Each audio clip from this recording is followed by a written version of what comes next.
Hi. Hello. Peekaboo. Hello, hello, hello. Hello, cutie patooties. How's it going?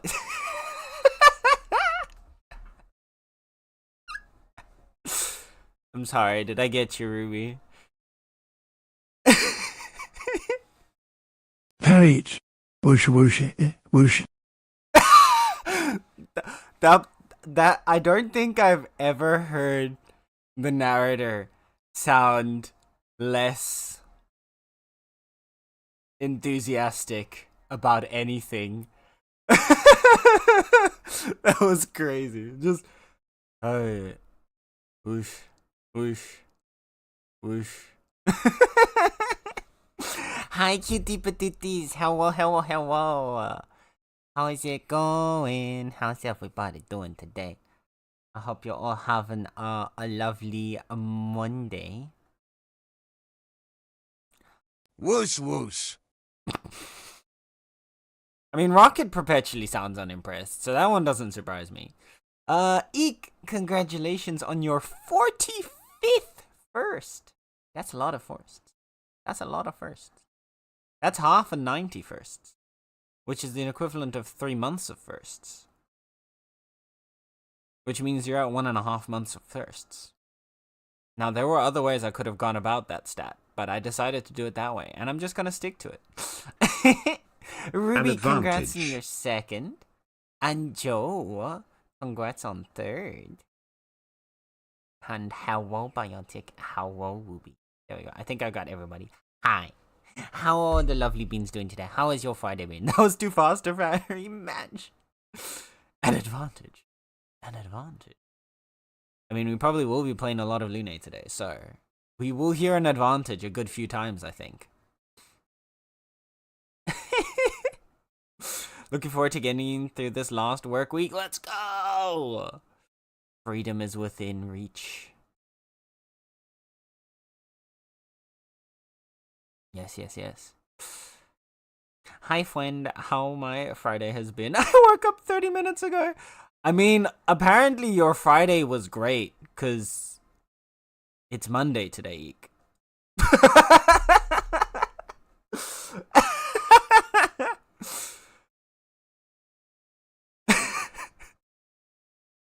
Oh, wait. Eek, I love you. More Claire? Yes. We're gonna well, so I don't know if I'm at the right level for the new stuff, because I haven't maxed out my characters or anything like that. We're like around, I think we're around like levels 50 to 60. So we'll see what happens. If I get my ass blasted when we walk in there, maybe today we will focus on trying to level up before we go to the new DLC area. But we'll find out. We'll go to the DLC area. If I get my ass absolutely blasted, then we're gonna go to a different area and try and like level grind a bit and then go back.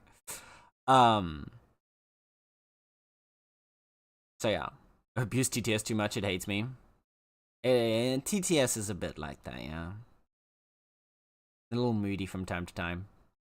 I would love one lovely feat. Anyway, that was a thing that I just said on the internet. That's a problem. Jennifer English deserved the award 100%.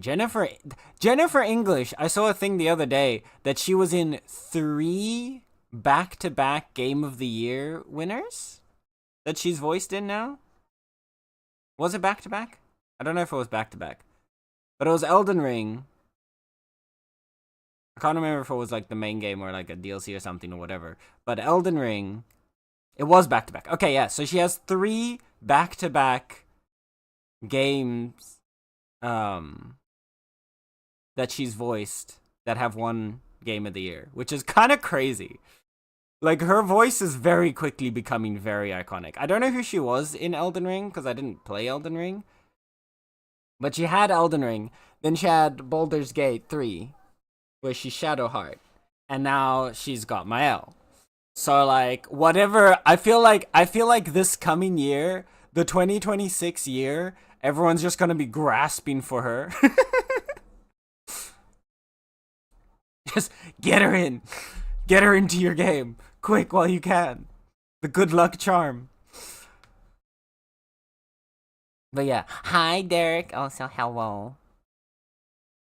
Didn't English deserve the award, but Ben Starr was smoking hot in that. I mean, listen. Listen. I would come watch his canvas any day. Listen. Alright. Ben Starr is not real. That's all I'm gonna say. Ben Starr is not real. I just don't believe it. That man, he's hot. He has a hot voice. He has such a charming personality. It's not okay. This is like,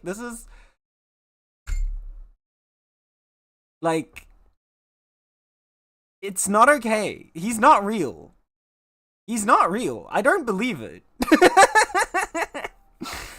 What is the new DLC apart? So the DLC is, I believe it's Verso's Drafts is what it's called. I believe. Basically, it's an entire new area with new monsters and new everything.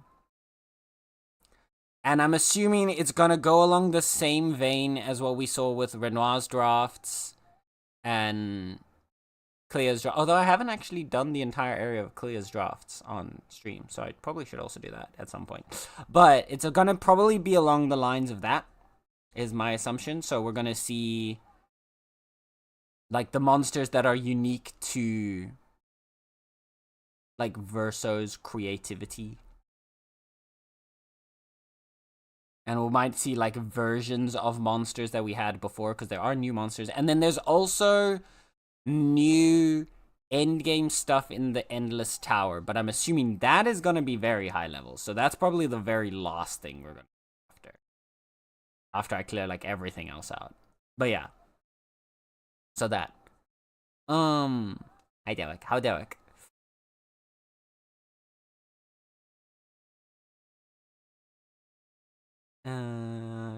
Fab good on her? Yeah, she is Mael. She is Mael, yes. Jennifer English is the voice of Mael. Path of Annihilation is out. But manifesting Game of the Year quality on that? I hope so for you. I like how Ben Starr and Eric Ishu were more hyped by Jennifer winning than Jennifer. I know. They're so cute, man. Right, what did we think of the Expedition Awards? Do we like that they got the 9 awards or no? Yeah. I mean, it's not like they didn't, like, if they had gotten an award that they didn't deserve, sure, but it wasn't like they didn't deserve any of them. That's the thing. Like, there's a very solid and reasonable argument behind every single one of the awards that they got.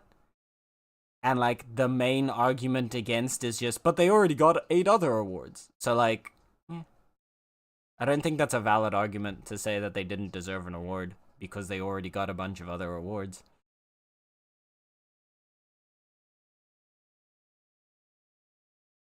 My favorite clown. I know somebody who met and hugged him, and I am jelly. Nah, they're lying to you. He's not real. I'm sorry. Ben Starr's not real. It's not possible. Someone like that is just not, no. You can't be hot, have a hot voice, and be extremely wholesome. Like, you can't. That's not, like, what, you need to have something going against you in life, alright? Everyone needs a struggle. Ben Starr can't be perfect. But he is, so he can't be real.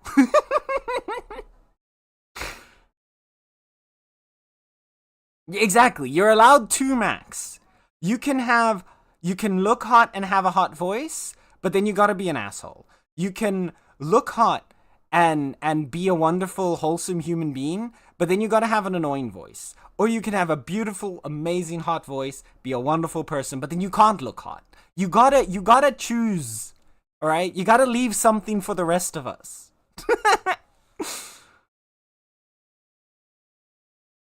Hi, Rune. Hello. How's it going? How's your Rune doing today? How is your Monday treating you?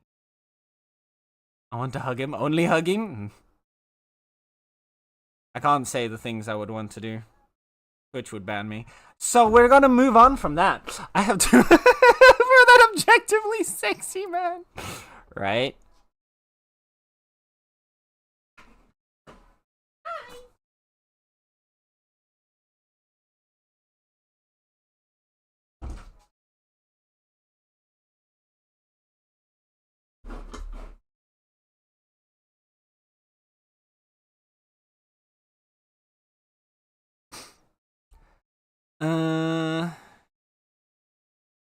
The rage from the internet, though, saying no one played it, why did it win? Yep, no one played, not at all. Anyone that was shouting no one played it, why did it win, literally is literally a bot. I'm sorry. That's just, yeah.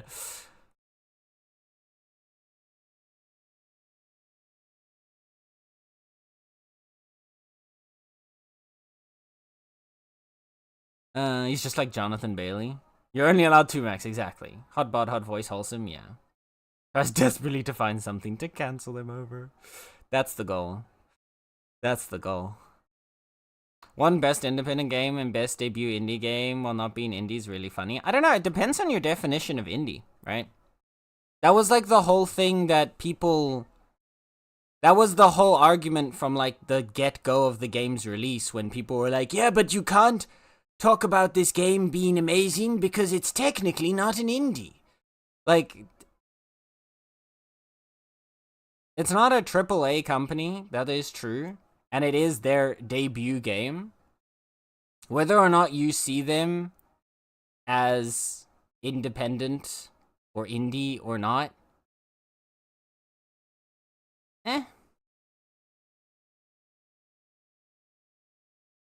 I don't think there's that level of a, like, I don't know. I find it one that's a bit in the semantics of it.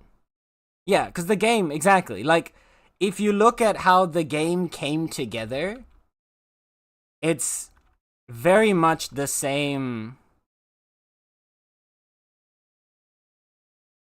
Okay. I can't call a game indie when their publisher had 5 games on... So, okay, so a game's no longer indie if the publisher has published multiple games? Because that's just straight up bullshit, then. Because then any indie publisher that publishes a bunch of indie games is no longer... Like, I don't know. If the publisher makes the dev no longer indie... To my knowledge, indie is about the developer, not the publisher. Yes, publishers have influence, but it's an indie dev, not an indie publisher.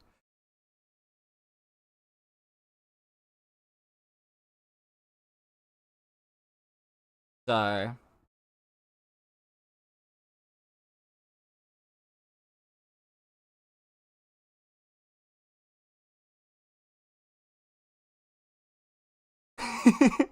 But yeah, like everything about, sure, maybe they got a big publisher behind them, but like that just is more so an indicator that they recognized the quality of the game. I don't think that a big publisher picking you up suddenly disqualifies you of being an indie game. Yeah, a lot of indie games would be disqualified if we went by publisher, exactly.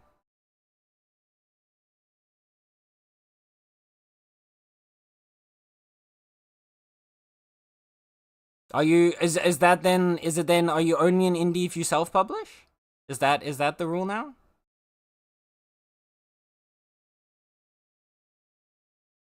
Could be my Jimbo Himbo any day, right? To be fair, it can be a bit questionable being indie, but yeah, exactly. By definition, Sandfall is an indie.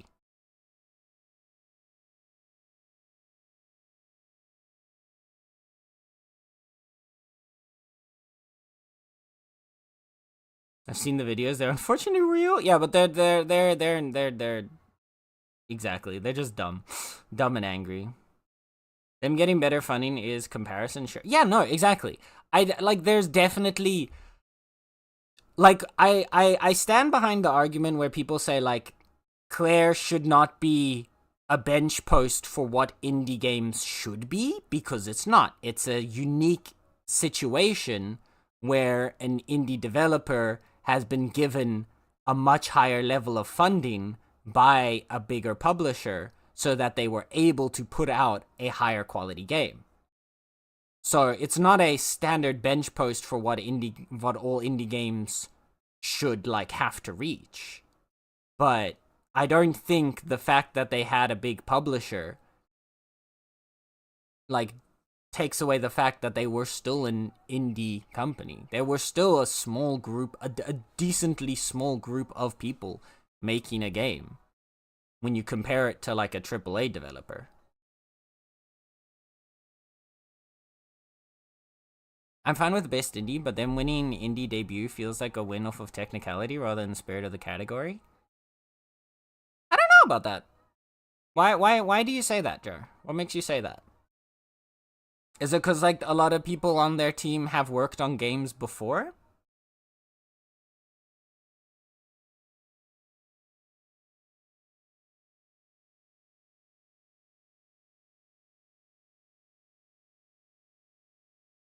Next Game Awards, game made with only $5 and a Snickers bar. Exactly. A lot of indie games would be disqualified if won by publisher, to be fair. Every Devolver game. Yeah, there you go. Self-published indie games that get nominated are pretty... Exactly! No, 100%. My definition of indie is a game made by either a single person or a small group without colossal publisher funding. I think Sandful is an indie studio, but their publisher Kepler is too big to count as an indie. Yeah, but it's not... the studio is... At least, okay, to my knowledge, I define an indie game by the studio that developed it, and I don't define it by the publisher.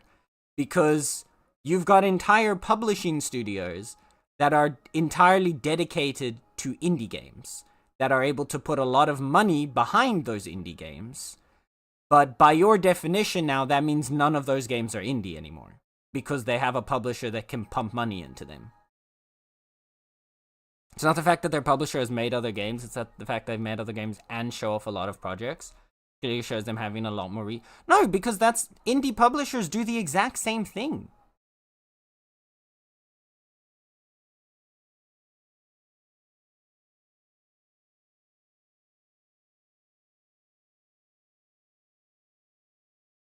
Yes, this is Millie Joe. So I don't know. And if you don't consider the publisher to be important in categorizing the game as indie, then what does? What's the threshold? If I get my game published by DICE somehow, am I still indie because I'm the one that made it? Yes. To me, you are. I see it as... When I hear indie, I hear indie dev. As in indie developer. So to me, the entire focus is on the developer, not the publisher.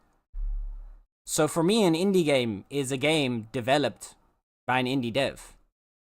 If some big-ass publisher suddenly picks up the game, that doesn't suddenly disqualify it. To me, in my eyes, that doesn't disqualify it as being an indie. Because again, it's an indie dev. The publisher can help support them, but at the end of the day, as long as the developer is still an indie, I think it still counts as an indie. It's an indie with the caveat of having big publisher money, potentially, but it's still an indie.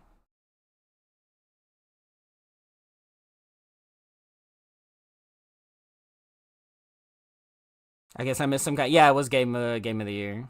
Game Awards, I mean. But we were talking specifically about, Game of the Year. Since I tend to hyper-focus on games, I'll probably have played 0 games that are mentioned. I mean, most of it was Clair Obscur this year. And I still think deservedly so, but yeah. Same, if it's not by one of the big studios that are well-known, I see that as indie. Then I don't know much on this kind of thing, just a personal take on, yeah. We love Millie in this household. It's a good song. It's good music. Hi, Place. You survived Monday. You did it. I'm proud of you. Good job. Well done. How is Place? How is Place? And hi, Star. Star with the 2% gay. Damn. Place with the 68. So close. Keep treating hug, yes. There you go. By that logic, we need money, but yeah.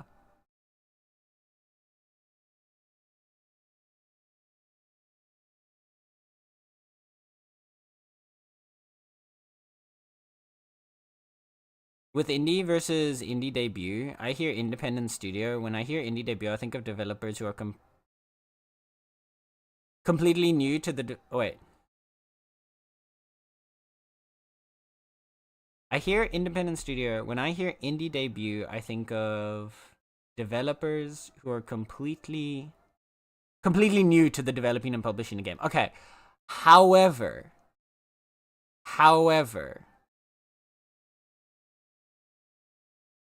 I mean, outside of like what happened recently with Megabonk, where Megabonk was like, I'm not going to take part in this because technically I've published a game before.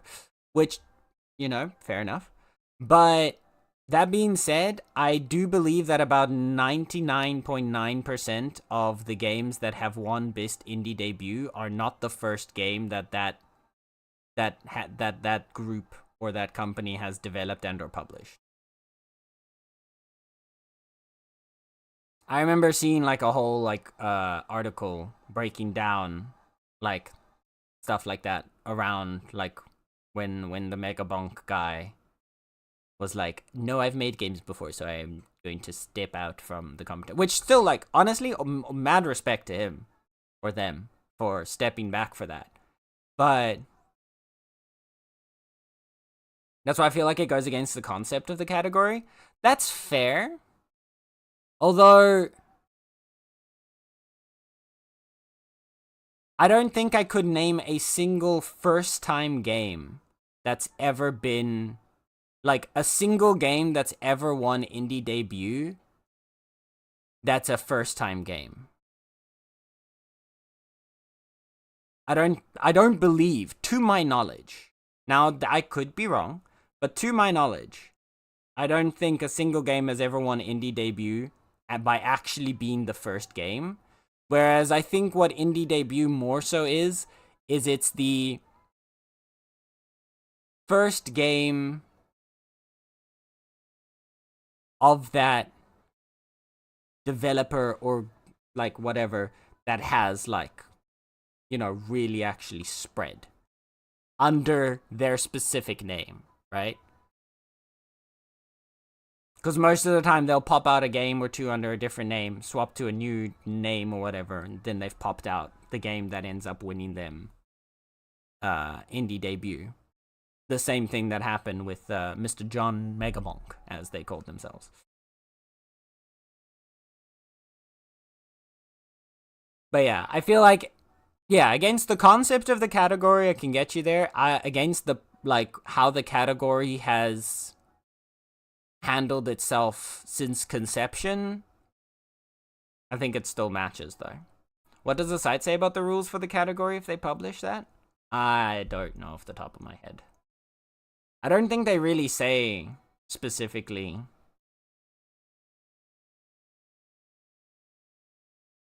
I guess one distinction is with indie devs, they have to actually find funding if they don't have enough resources already, whereas a non-indie dev already has guaranteed outside funding because they're owned. Yeah.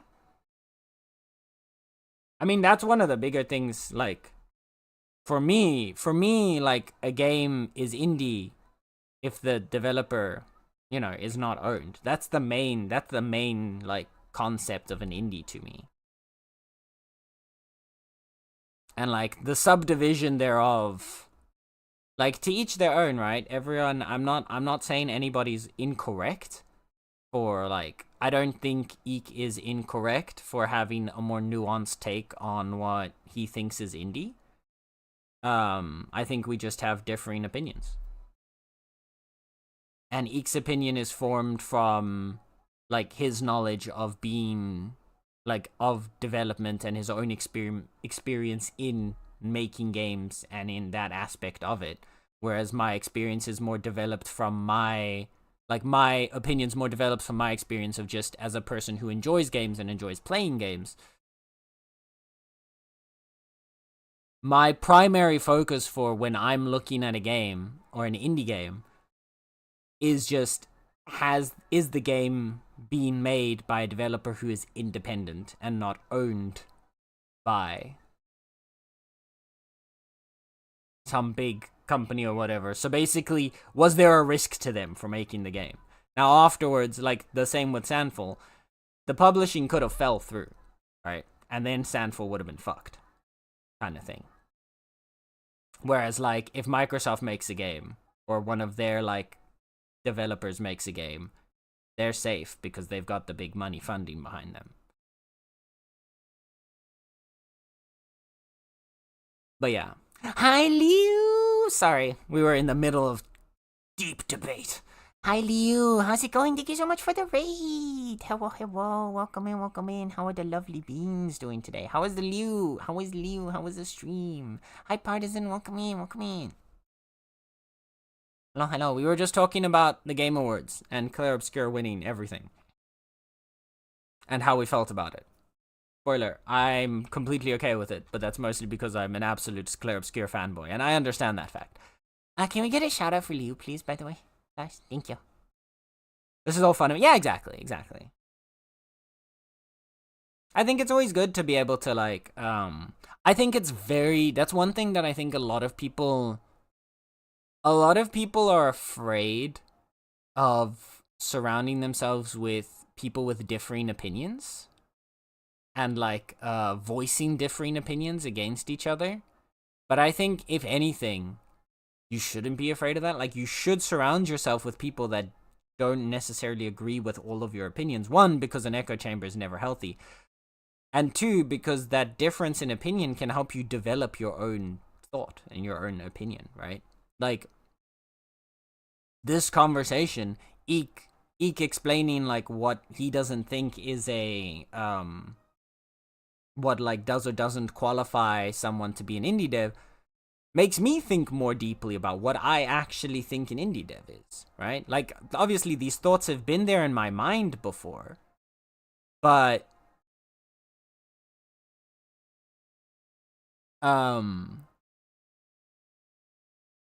like, it's never been something that I've quite, like, fully, like, put physically to point. But now, like, having this conversation helps me kind of, like, solidify in my mind exactly what I think.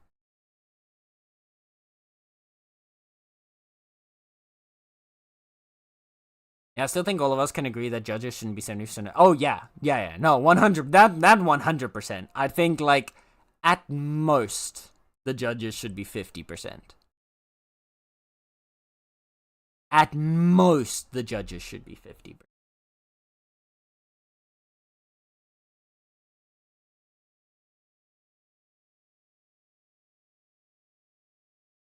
Because, like, I do think there is a point where judges, like, there is a value in having judges, as long as you're able to actually source, like, properly objective judges that are judging it based on objective criteria, which, I mean, but, like, if you're able to, assuming that is the case, I think that there is definitely a value in having judges separately from just the general populace, just because otherwise you get the war of popular opinion rather than, like, quality. Like, there are definitely certain games that I think did win would win awards that, or wouldn't win awards that they would deserve if it was entirely up to popular opinion. But, yeah. But, like, yeah.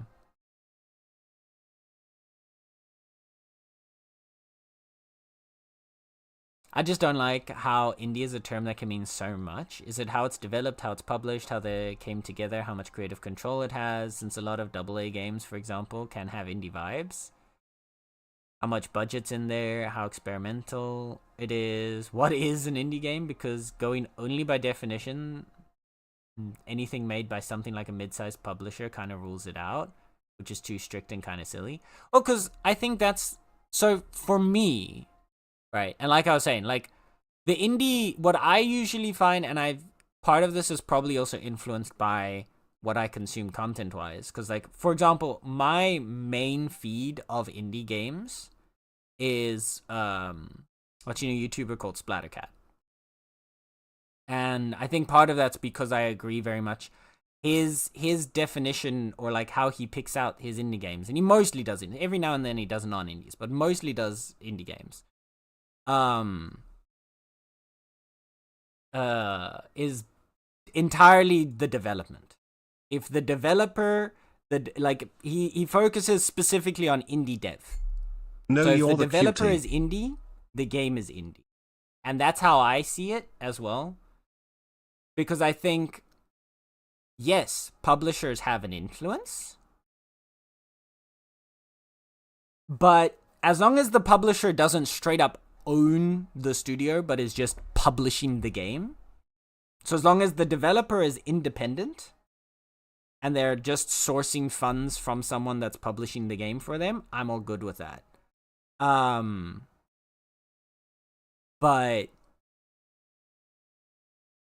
because I don't think, at least by the because I don't think the mid-sized publisher is by definition. Is it? Or is it by your definition? Because I don't think there is a general consensus on, by definition, what an indie is. Like you said.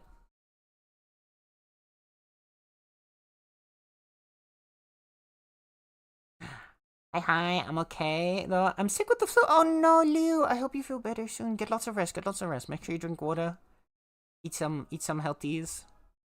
Some fruits and veggies if you can. And get lots of rest. I hope you feel good. Quick. Lovely. Am I ready to run to rest? Yes, please do. Keep my pearlies in check. Will do. On it, boss. I will make sure to take good care of your pearlies. Speaking of which, I should probably introduce myself. Hi! Sorry, you've caught us in the middle of hot debate. My name's Sento, you can call me Sen. I'm your local resident chaotic cat boy, and I like to play a variety of video games, ranging from cozy to horror and everything in between. And today we're going to be playing some Clear Obscure to explore the DLC, because I'm super hot. And it's like one of my favorite games of all time. But for now, first we tend to have a pretty expansive yapping session at the start of stream, and that's where we are right now. And this can take a good amount of time, so be warned.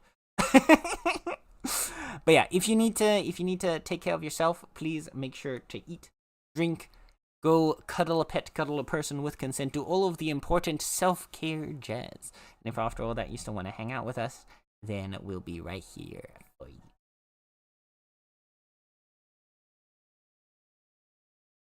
Yeah. Real. I found out like a week ago that the judges are just random game journalists that send in a little list of what they think will win. And then that's tallied up and the final answer is based on what has the most points. Yeah. Yeah. It's the same kind of system that they use for like Eurovision, for example, where they have a panel, like all these different game journals or journal company groups or whatever, and then they get the lists from them from like first to whatever. That's their equivalent amount of points that they can give out to games. They count all those up and then they add points from public opinion. However,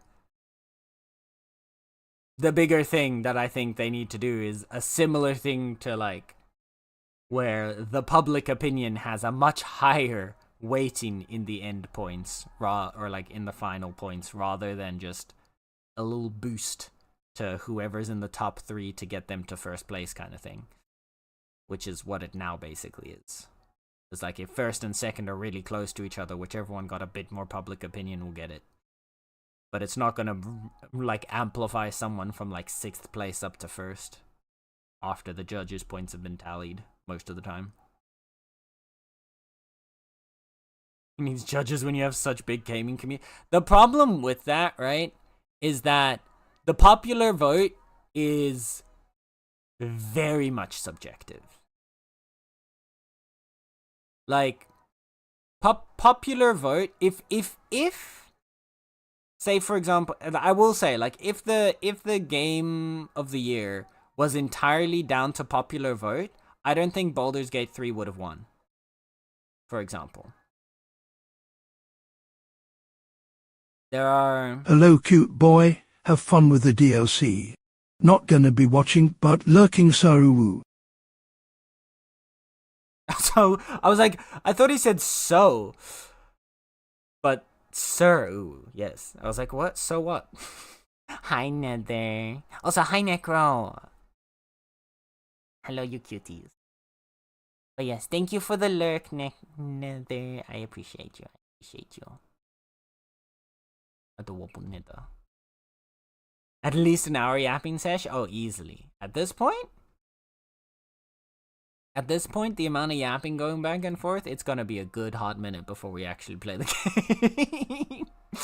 But it's good, cause honestly, this DLC released at like the perfect point in time for me, cause like I was trying to find something sort of small, but like big enough to like fill out basically this week for streams, because next week is obviously Christmas, so there's not gonna be streams. And then there probably won't be any streams between Christmas and New Year's either. Like maybe if I really feel like streaming and I've got nothing to do, there might be like a surprise stream on like the 29th or something. But like for the most part, I don't have any direct intention to stream until like after New Year's. Now that being said, again, I wouldn't rule out there's a decent likelihood that I'll probably throw in like a random stream somewhere. Maybe we'll even still have one on like the probably not the 22nd, no. So probably next week there probably won't be any. Maybe after Christmas there might be like 1 or 2 bonus streams before New Year's. I don't know exactly how we'll go. I haven't thought that far ahead, but it'll definitely be a more sporadic period.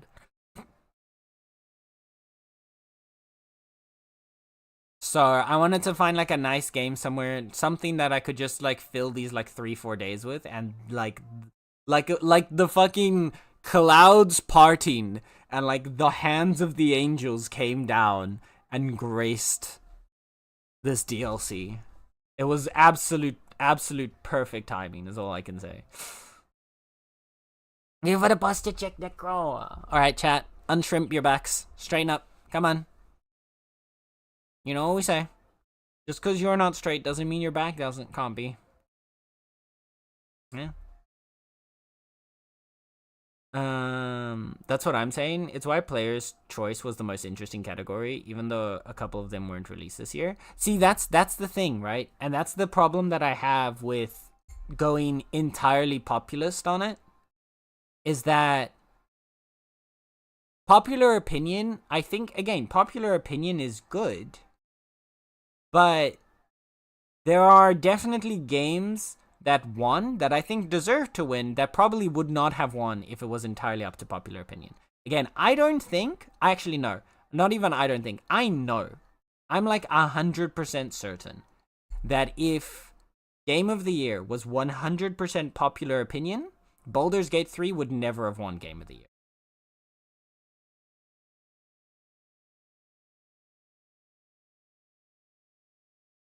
And I do think that Baldur's Gate 3 deserved to win.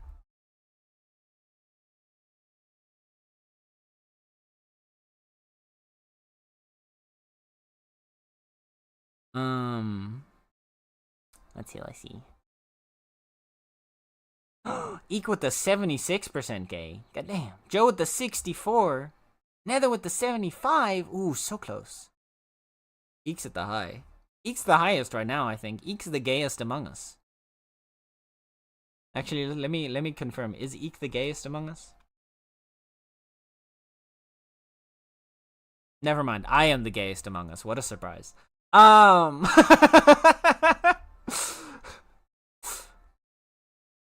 I am gay among us.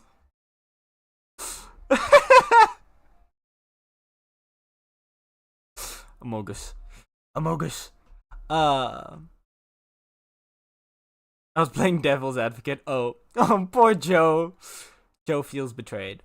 Alright, what? No, that's what I'm saying. Like, I would go for like 50-50 or maybe even like 60-40, like in favor of popular opinion.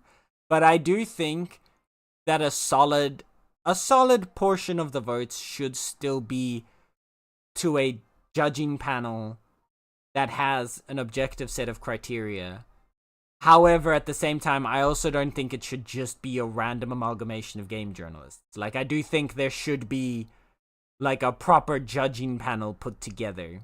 And I do think that there should be some game journalists, but I think a combination of, like, industry veterans, game journalists, and, like, stuff like a combination, like a group like that you could put together as a judging panel would give a better objective opinion.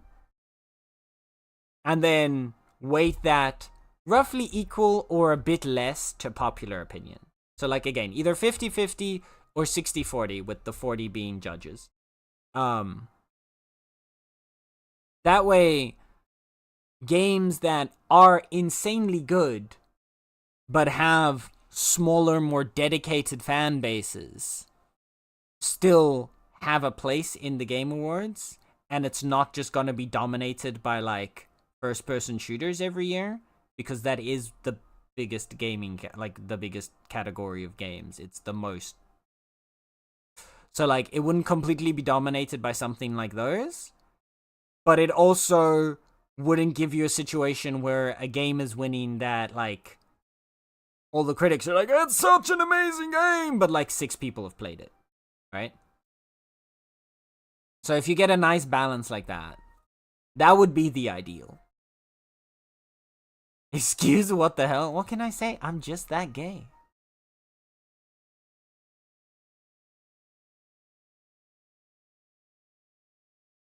Yeah. Could you imagine? Every year would just be Genshin Impact. Genshin won at one point, didn't they? In, like, 2013 or something? No. Not 13, like 15? 16? In ye olden times?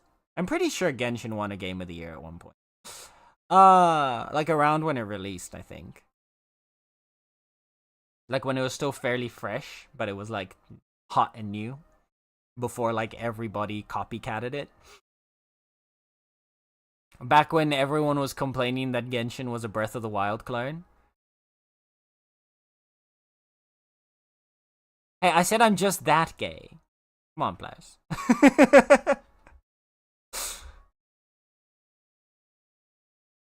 Shit. God dang it. I don't think there's a... No, I don't have a quote delete. However, I can also, I think, just go into it myself. So it's fine. Where is the quotes thingy?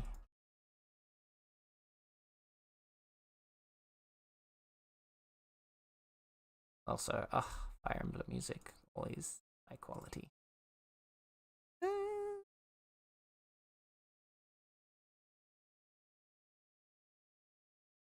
I always forget where the quotes system is.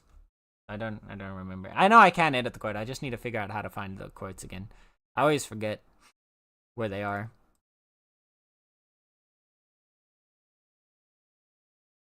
On the left, somewhere hidden. Well, that helps. Thanks, Blouse.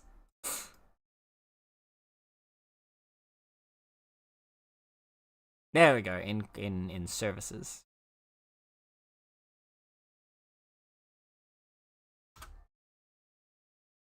There we go. All right, fixed it. Anyway, damn, we got 36 quotes now. That's a lot of quotes. Where was I?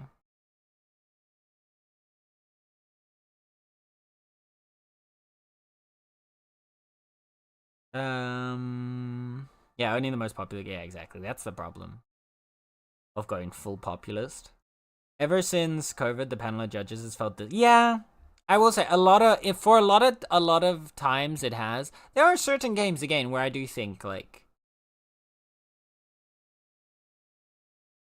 Claire, Baldur's Gate, Elden Ring.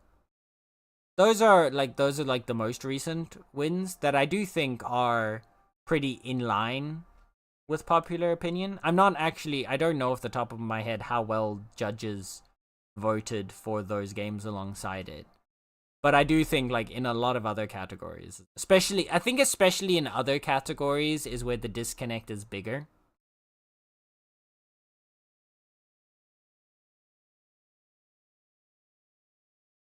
I think in recent years, at least for Game of the Year specifically, like every year, like the last 3-4 years, there's just been like one big game that really like dominated the space.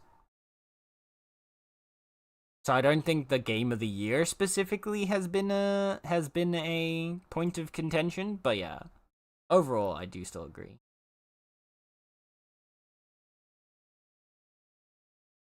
I don't actually know who was. I didn't watch the awards. One, because it was like crazy late at night and I needed to wake up early in the morning to go to an aerial class, so I didn't watch. And I also didn't go back and watch because, to be honest, I don't really care for those ceremonies. Like, I'm happy and all for the games that win, but I don't really care for the ceremonies that much.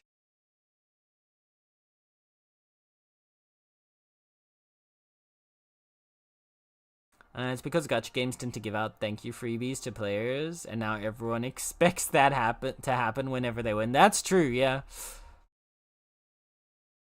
And gacha games historically have pretty big player bases. Sorry, my brain didn't know. You're all good.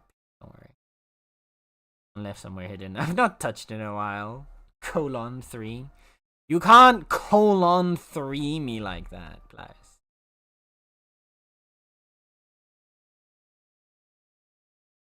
No Chucky Hugger beneath the moonlit skies. I'm sorry, Nether. Not today. I think Silksong should have been up there. Well, which ones were up there? Who was up there?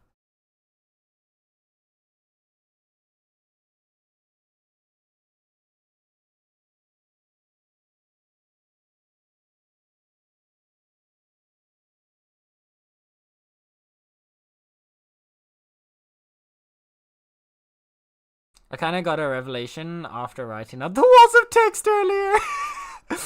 Oh dear. And it's that I don't exactly have an issue with the publisher size or resources explicitly, like, oh, there are X-size or fun games in the X digits, so they aren't indie anymore, but rather the influence they bring, and I don't mean creative influence, although that too can be a factor at times.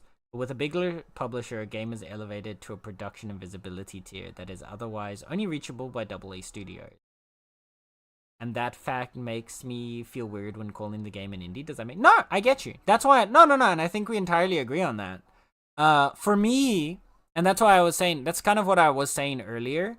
I think we have the same reasoning, but a slightly different end result. Where, for me, that game is still an indie, but it's an indie with a caveat. So it has a caveat at the end of, like...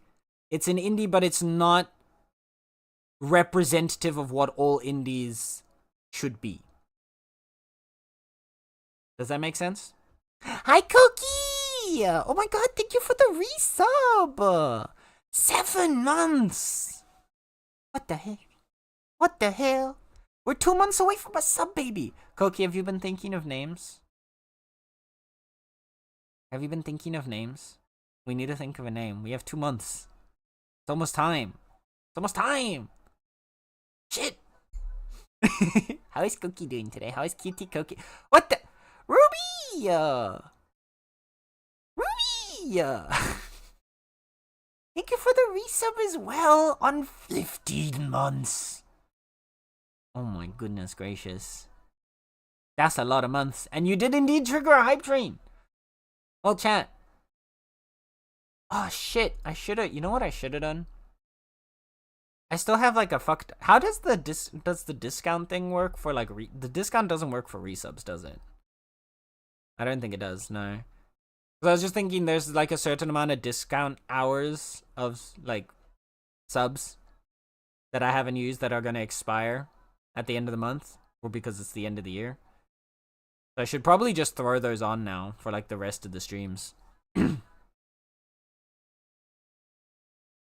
Just so that they're like there. I don't know if they affect normal subs. I think they don't. But if they do, you can at least put them on, then you can at least save a little money. No! Wait! No, that was not assigned to... Ruby! At least wait for me to put the discount on.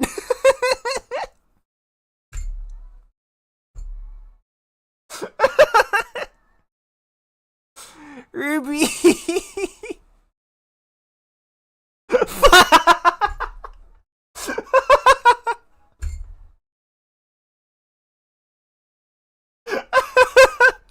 Hi. Thank you, Ruby.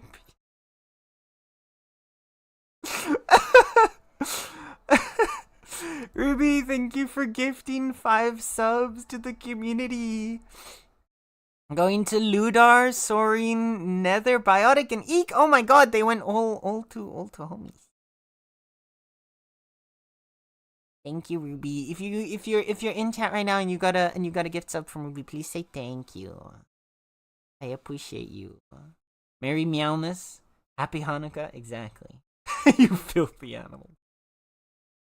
There is so like that's what I was saying. There's like Twitch now gives you a certain amount of like hours of discount that you can turn on.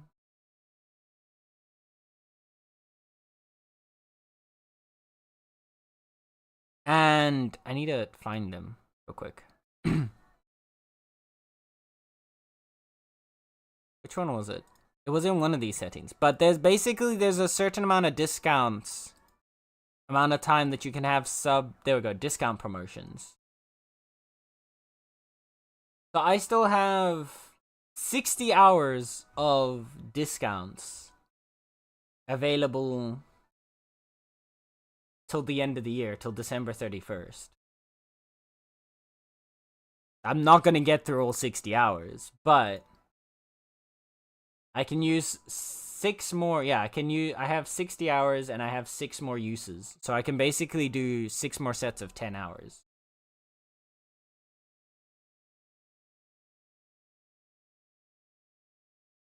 So for example, we'll probably go tonight until like probably what, 9ish? That would be 3 hours from now. So if we do like 30 hours, that covers today and tomorrow. If we then put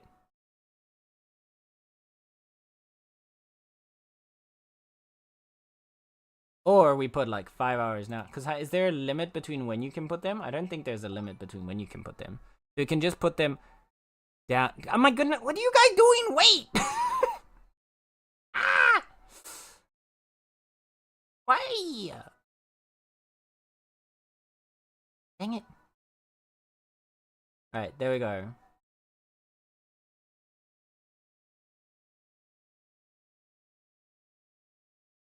There, see? Now you got 35% off. But, okay, so it is only the gift subs.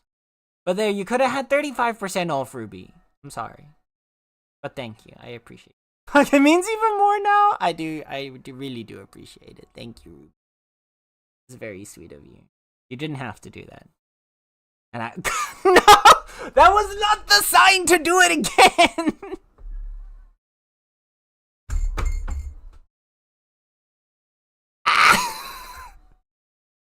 Ruby.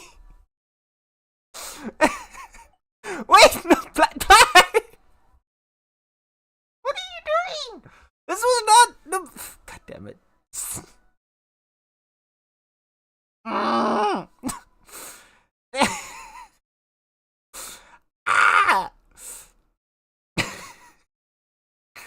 Oh my god. Okay, wait. Now I need to like wait. Okay. Eek, thank you for the 100 biddies, first of all. Thank you so much. I appreciate you. That's very sweet of you. Ruby, thank you for another 5 gift subs. Going to Liu, Necro, Zion Stormchaser, the Bez for me, and Dirk. Thank you, cool cheers. Oh my god. And Pliers, thank you as well for gifting 5 subbies to... Oh god. Wild One? There we go. Black Blood Queen, Hero Rar, what a beautiful name, Partisan, and Lego Taylor. Merry Meowmas, thank you guys. That's very sweet of you. But also, what the hell? Did your finger slip too? Yes, Ruby gifted you a subbiotic. Yeah, it slipped. Huh? Can we get a spray bottle for Pliers? Yurun! Did someone say emote that nobody uses? Thank you for the 100 biddies. Ruby, stop! Damn it, Ruby. Ruby, spend this money on yourself. Thank you. Thank you for 100 biddies as well. Why do I have a profanity filter now? You have a profanity? It's a personal setting, so it might have somehow turned on for you. I think Ruby needs gloves. I think so as well. Or a straitjacket. But thank you. I appreciate you, you lovely beans. Thank you so much. Thank you guys so much. There are some interesting emotes there. There's such wild emotes for the...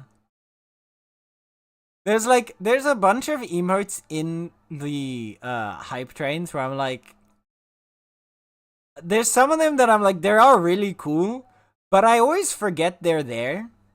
So I never end up using them.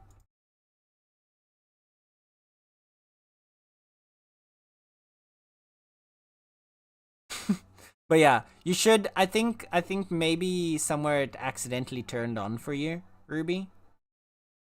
You might need to check your settings to turn it off. I don't know which setting it is though. The cheers, like that one. Cheers to that. That's a really cute emote, but I always forget because I'm pretty sure I have that one. Wait, do I? Oh no, I don't. Sad. What do I have? I don't even know which ones I have. Oh yeah, I do have down. I do have the down bad. That one I 100% have. Yeah. Like that one, I love that one, but I would always forget that I have it. 100% of personal setting, I've said fuck, shit, and bitch, and the cat police don't care. Shout out cat police. The cat police are chill like that. You say. You know how it be. Kinda random profanities back on like they should be. There we go. We profane in this household.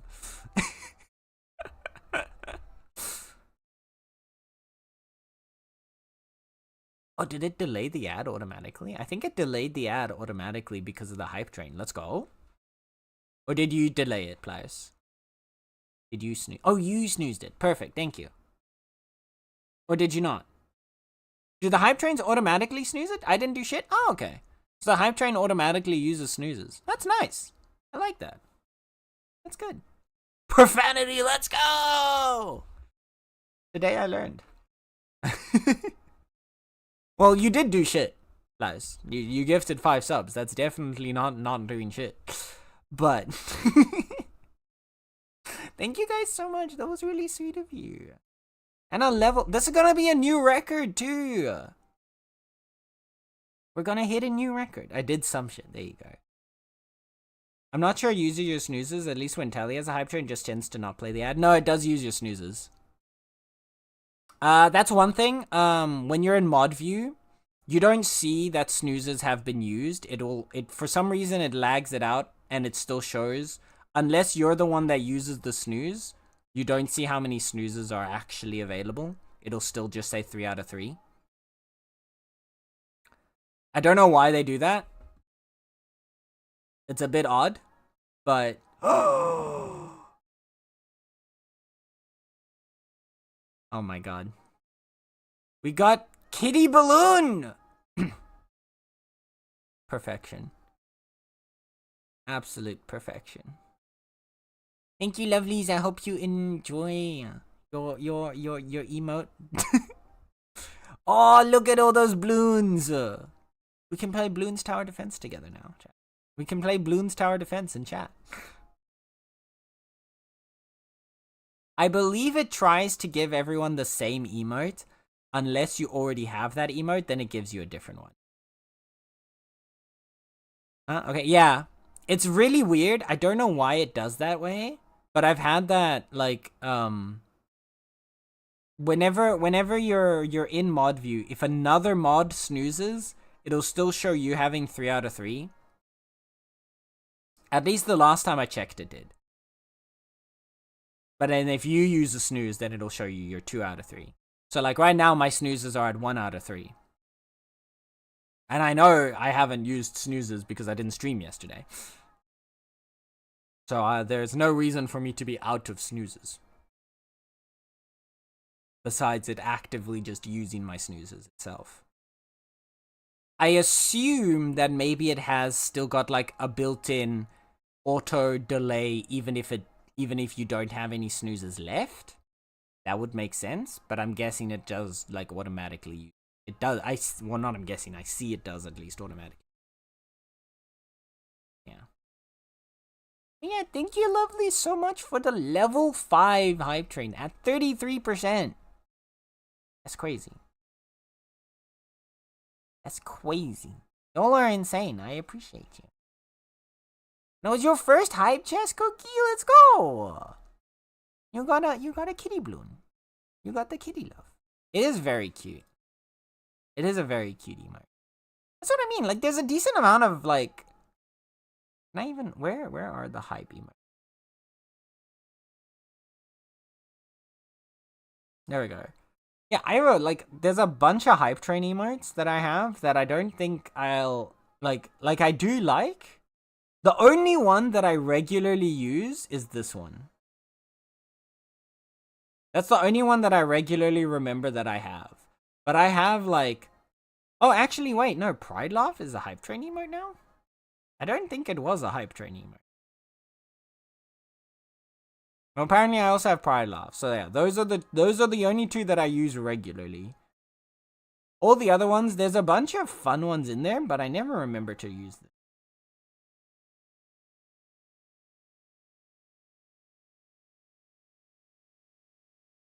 And then there's the balloon dog leaving poop for you, which is weird.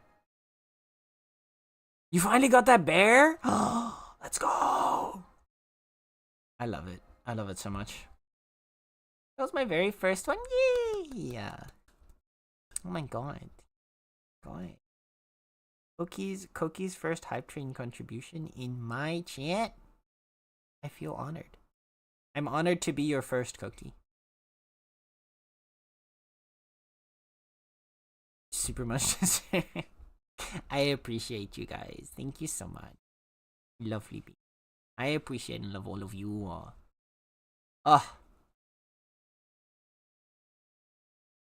It has been a crazy year, honestly. Again, like looking back at like the recap thing, still like shocks me.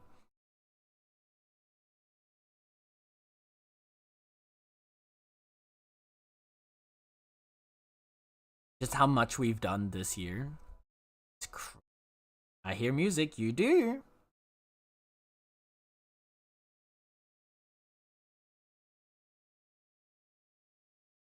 A certain amount of sin. Some might even say an original sin.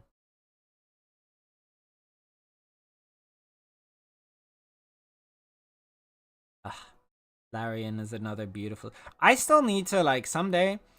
I have like almost every single Larian game at this point, and I still have not finished a single one.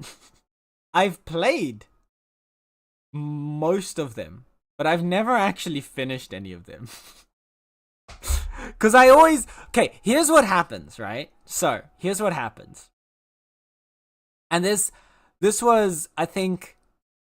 So, Divine Divinity, Divinity Original Sin 2, and Baldur's Gate 3 now. All of them I have played, and I have not finished. Because what ends up happening is I start playing... Divine Divinity I played on my own. The other three I start playing with someone. We make like a decent amount of progress into the game. And then like something comes up that we can't play for a bit, and then we stop playing. And then if I do get them to like play, we either start playing from the beginning again or I start on my own again from the beginning. But I always end up like, I make a certain amount of progress, then I stop playing, I come back to a game, but then when I come back to the game, I don't remember where I was, and I can't remember what I was doing, so I feel like too overwhelmed, and then I rather restart. It's the problem I have with like a million games. It happens with every game. Finish it. I want to. I do.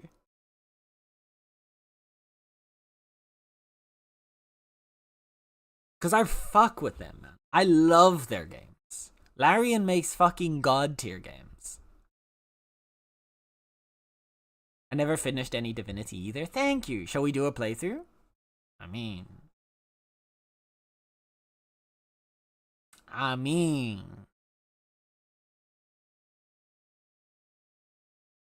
Divinity playthrough on stream someday? We could. That is an option. Honestly? I have been thinking about, like, taking one of those, like, one of the role-playing games that I have onto stream. Like, either, like, one of the Divinities or Baldur's Gate. I still kind of want my, like... Because I wanted to have my first full playthrough of Baldur's Gate 3 be the one that I did with Kush, but we haven't played for, like, a month at this point. Because, like, he's been really busy. Like, I 100% get it. But at the same time, I don't want to, like, progress beyond where we are. I don't know. We'll see.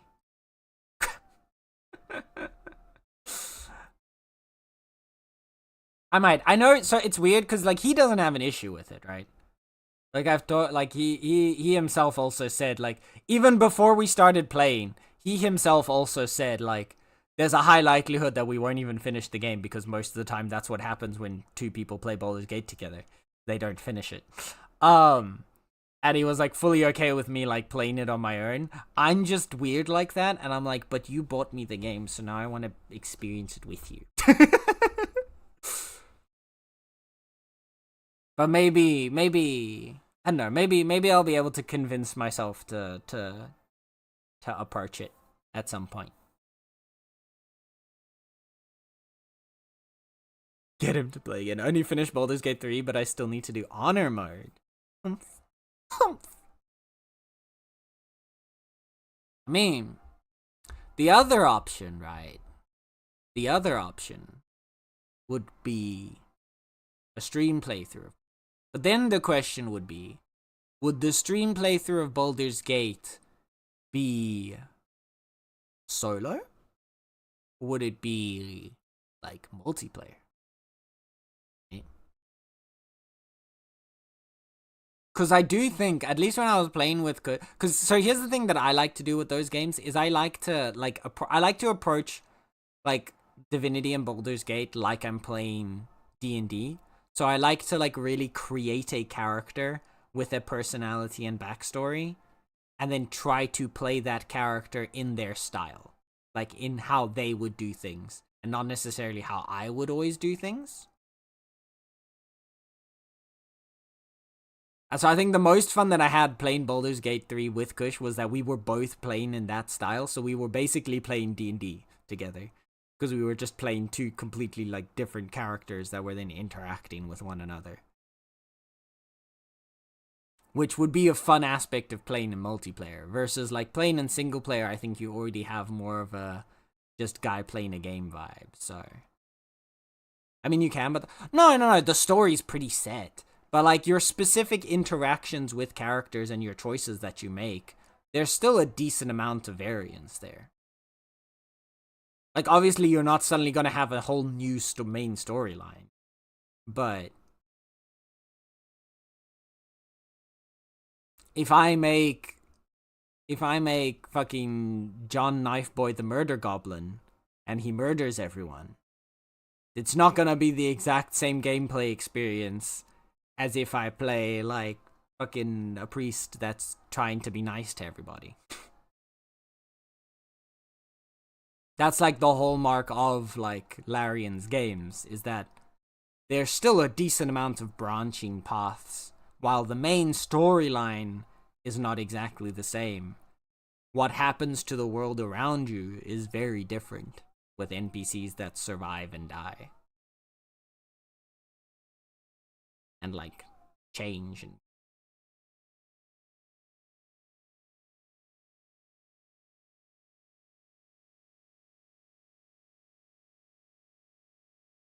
yeah.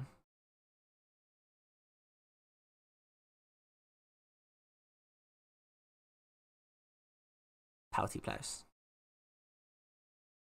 I played a Githyanki similar to Lae'zel, really into their garden, trying to follow that path as much as possible.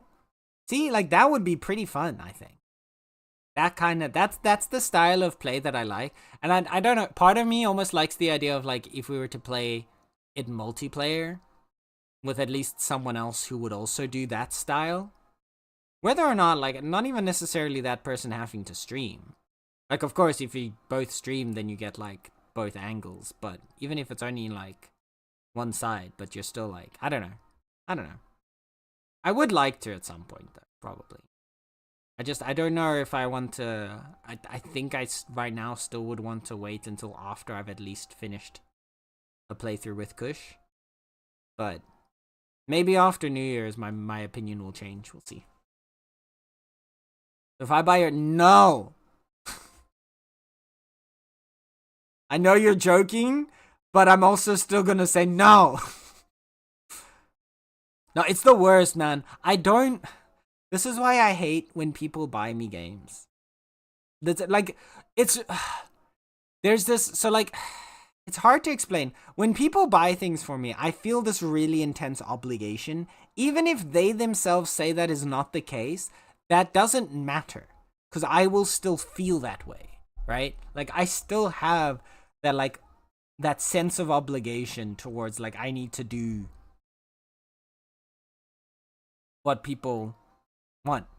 Like, what I need to, like, either, like, play the game with them if it's a multiplayer game, or I need to, like, I don't know, like, I have to experience the game now because they want me to or whatever. Like, King bought me fucking The Witcher 3 a few days ago, because he wants me, like, he wants to know how I'll experience the game. And so now I'm sitting here, like, now I need to play Witcher 3. And like, it's really sweet, but I just feel terrible.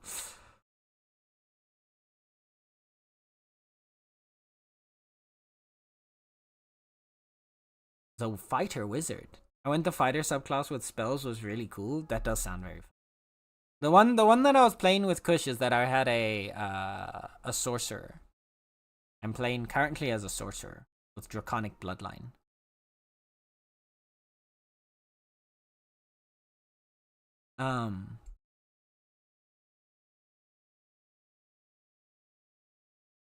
FF4, no. The thing is, like, so it would work, but that's the problem. Then I have that obligation that I have to play it now. Money's a made-up thing. People made it up. This is true. It's not so much necessarily, and then it's not so much necessarily like how much money, but it's the fact that someone went to the effort of getting me something. That's why I don't like gifts. I don't like receiving gifts. I like giving gifts. I don't like receiving gifts. What you're saying is that I can buy you games to force you to play them? I'm putting this out there because I know, like, okay. Yes, technically, but I will start refusing if you guys actually start abusing this. If people continue to buy me games to make me play them, I will start refusing. I will just click the no button on Steam. I don't know if Steam refunds your money or if it just gives you the game code back. So take that at your own risk, because I don't actually know what happens when you refuse. But yes, on a technicality, that is how that works. That is what Tally did. Tally bought me Monster Hunter Wilds. So that I would play it. And so I have played it. And like I appreciate it, but I also really don't want people to do it.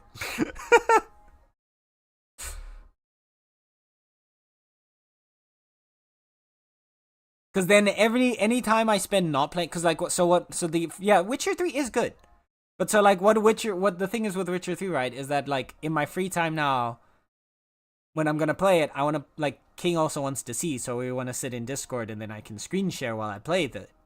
But then now there's that obligation that I have to play it. And any time that I spend now that I'm not playing it, or like when I'm like hanging with him when we're playing something else, then I feel bad because I'm not playing the thing he bought me, like paid for me to play, kind of thing, you know? I don't know, it's weird. I can't, I feel that unless it's something I've asked for, but that's because I have so much. No, even if it's something, that's why I don't ask. Like, yes, there are things that I want. Like, I've got a giant wish list on Steam. But if someone actually bought me a game, even if it's one on the wish list, I will feel bad.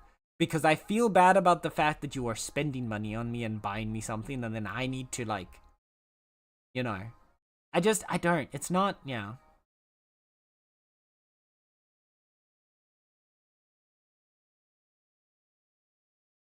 Also, you don't have to buy me games. You just make me want to buy them, and then I do. Yeah, but see, there at least you're choosing to buy the game. I see that for me is a different thing. So like when I see you play a game and then I want to buy the game, as long as well, obviously right now I can't do it because I don't have the income to buy games.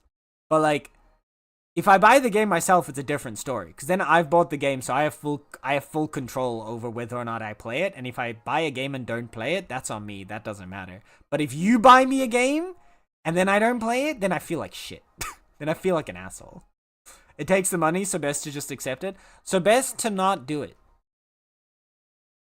Then. There you go. I will refuse.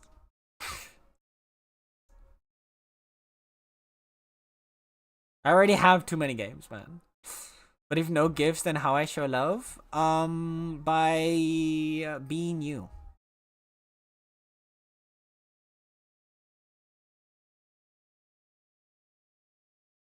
I don't know. I know I need to learn how to be able to take gifts, but I also just can't. So instead, just don't give me gifts and be cute, because you are.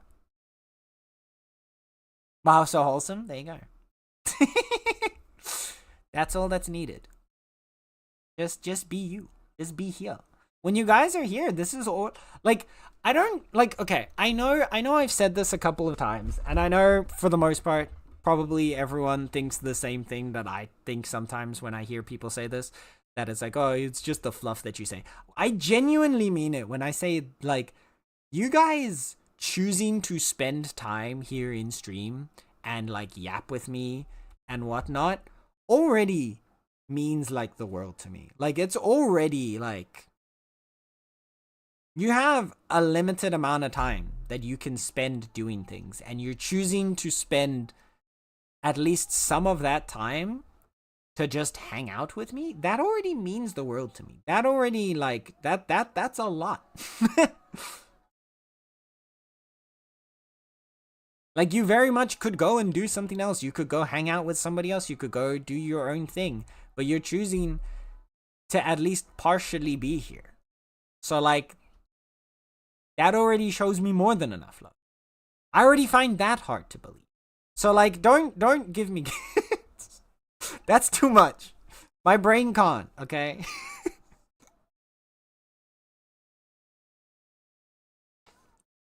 Maybe, like, one day when I'm 60, I'll learn to accept gifts, but until then, probably not. No, fuck you, Eek.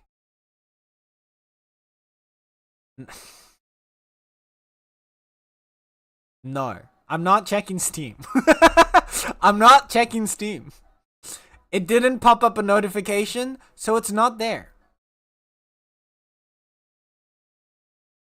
You're lucky I'm broke, thank God. Thank fuck.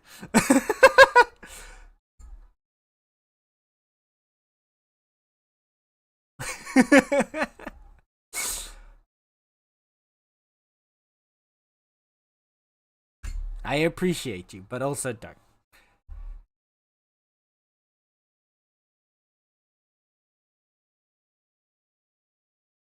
You make a lot of people's day better. I appreciate you guys. I'm glad that this has been able, like, that this silly little hobby of mine has been able to turn into such a comfy, cozy place for a bunch of people. It means a lot. It really does. Hi, Tar. Thank you for the hydrate and the stretch and the posture check. Okay, well, chat.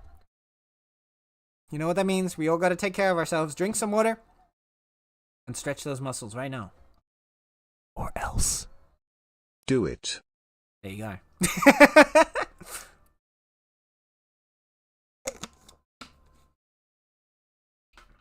That's the water. No, we.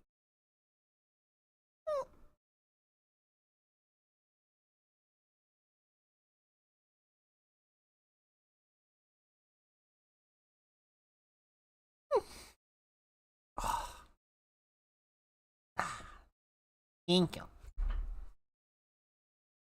Oh, you know what I need to do? Just thought of something that would be very funny.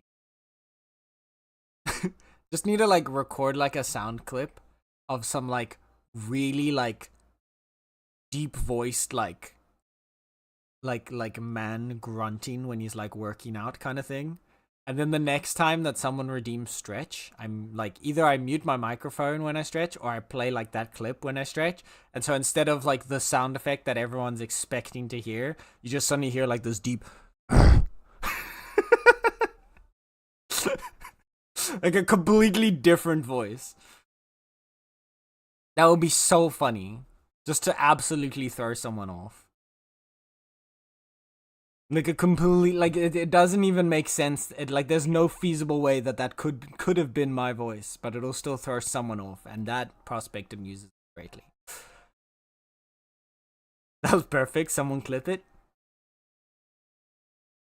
Thank you, Ruby. Agreed. I'm very glad I was able to find my way to this comfy, cozy community. It makes me all the happier every time I'm able to be here. Aww, we love having you here, Cookie. You're a wonderful being.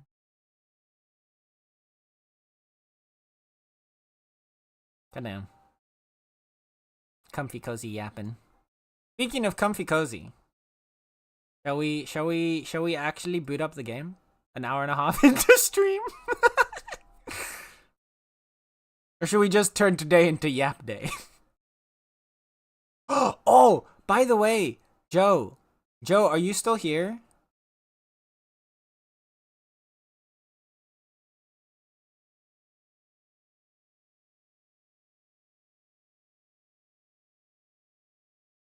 I don't think Joe's still here.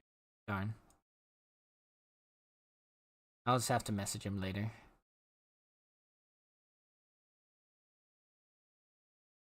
When I won't hear you attack.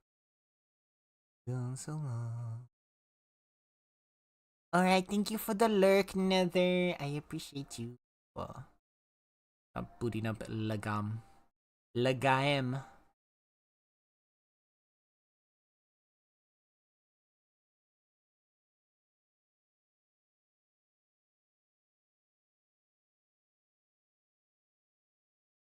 Such a good song. Got the time. Dang it wasn't working. Was my clip shot? Oh no. Sorry, Ruby. Next time. Such a good song, man. I really want... Man, I want my Ori no Seraph Season 3. Please. Give me my gay vampire. Please. I need it. I saw a clip the other day. So like I'm normally not very big into romance stories. There's a season. Yeah. The seasons were short. The seasons were fairly short. I think they were 12 episode seasons, or 13 or something, weren't they? Because season 1 was sort of the whole like introduction into everything, and then season 2 ended in the big fight and like the full reunion of the boys, and then it season 2 ends like on the brink of them going off on their gay adventures, and then they just never continued. I was gonna say, I've had like for a pretty prolonged period of time where like I'm not really into romance storylines anymore in a lot of like games, or not in games still, but like especially in like other media like movies and series and stuff like that. I don't really care for romance storylines, especially romance storylines that are the main plot point. But I've realized since then. Actually, I realized this like recently after seeing like a clip literally this morning actually, about someone who was saying the same thing, that they don't like romance stories anymore, but it's because they actually don't like straight romance stories anymore. And I'm wondering if that's the same for me, that I'm just over all the straight romance in everything, and I just need more gay stories. I need more queers. Maybe that might be the problem. I need more alphabet soup romance storylines as opposed to just all the classic straighties. Too woke, exactly. Not woke enough. What it is. It's not woke enough. Still know they haven't done another. Same for Grimgar. Grimgar is so good. Grimgar is still one of my top 5 anime of all time. I don't think that will ever change. Chat, if you haven't, I plug this anime every single time I can. But like, if you haven't, you need to go watch Kaito Genso no Grimgar Fantasy. Depending on whether you have to like look up the title in English or Japanese. It is such a phenomenal, beautiful anime with an amazing story. At least Grimgar ends on like a closed arc. Whereas like Owari no Seraph ends with a start of an arc. Oh, the music is back.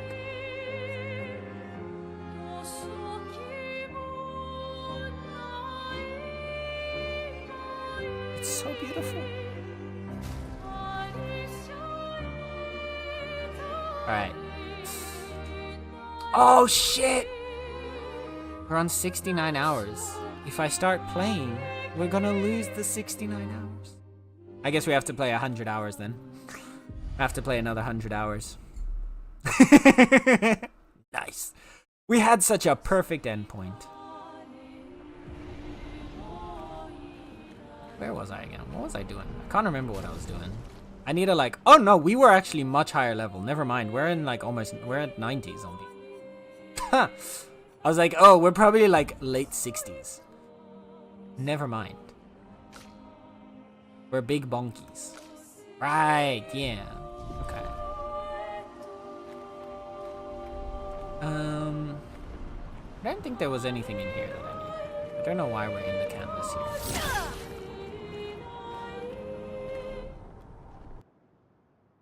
Alright.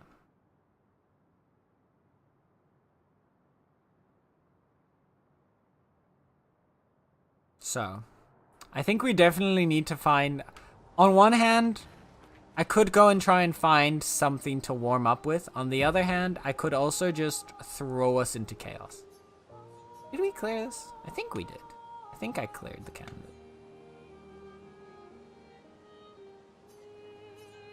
I don't actually know where the new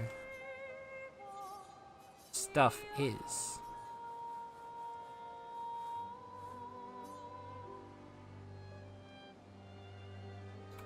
Oh. Never mind. I know where the new stuff is. Okay, it's all the way past Lumiere. You know, that makes sense, actually. Alright. Well. Nope, that's the wrong button. Nope, that's also the wrong button. I'm pushing all the wrong buttons because I don't remember my controls. My reaction whenever I start this game, right? Also, Star, thank you for the clip. Because I don't think we have... I still need... Apparently, I'm still missing one of the shapes of health.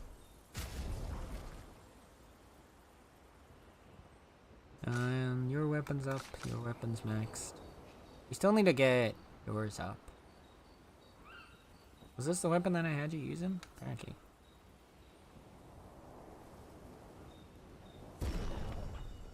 Don't have enough perfect for you. You're ready. And we still need a perfect for you. Everyone's attributes should be...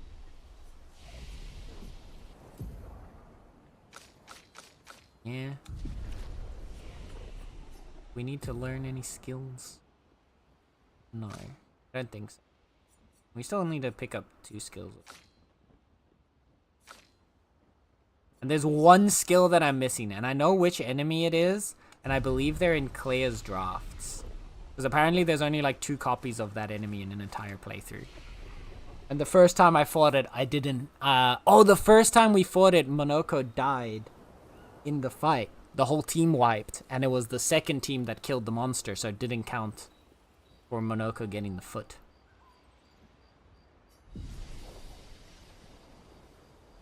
That was it.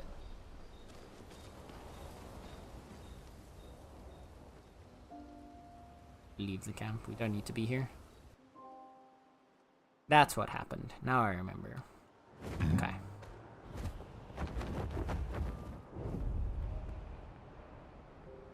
Flashing through the sky. We fly.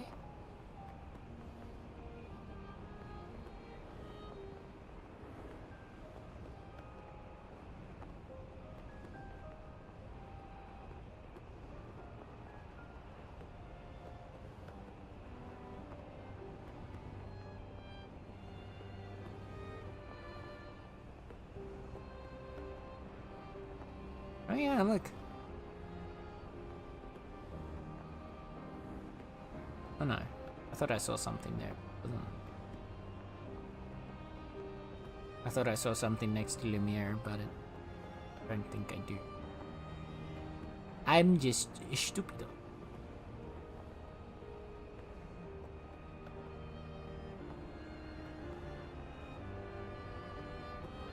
With the big boys. Oh, there's the glow. Hang on tight. Oh, there it is.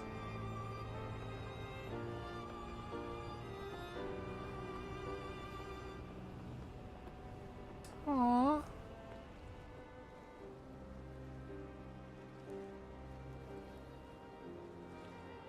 Alright, chat. Let's check out some drafts.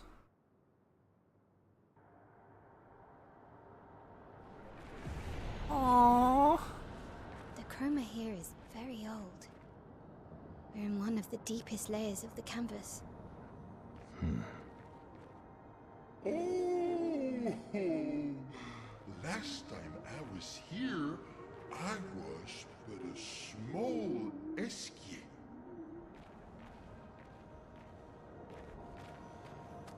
Oh dear. Wow.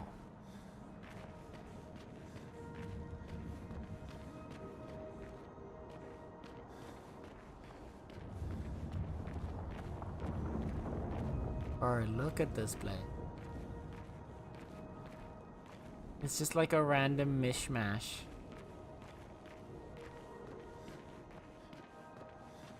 And all the colors. Keep pushing on.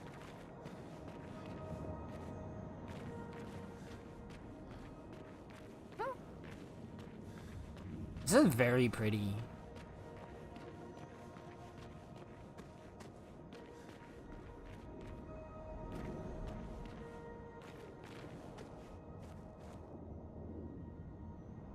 It very much looks like kind of what you'd expect like a little kid's like playground sort of painting area to be like, just things on top of things.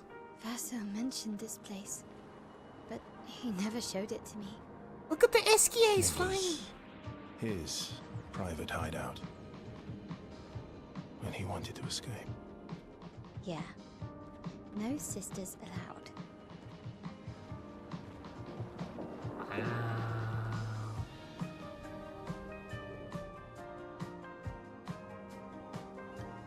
Bro.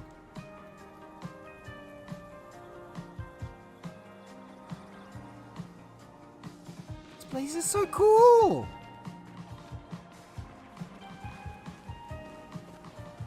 Like a little carnival. Look at all the balloons. Oh.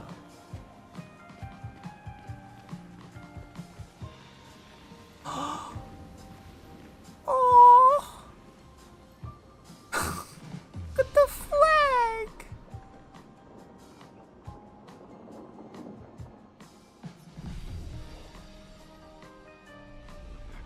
Oh, SKA here. Ah!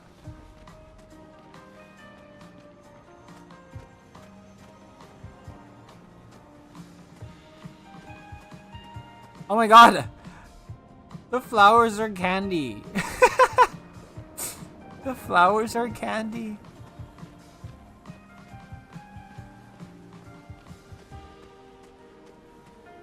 Hey there. Oh my brush, humans? Here? Now? Welcome to our small little resort of supreme relaxation. Resort for just us? I'm not exaggerating. It really is a relaxing place. With relaxing fights. We don't fight in the bots though.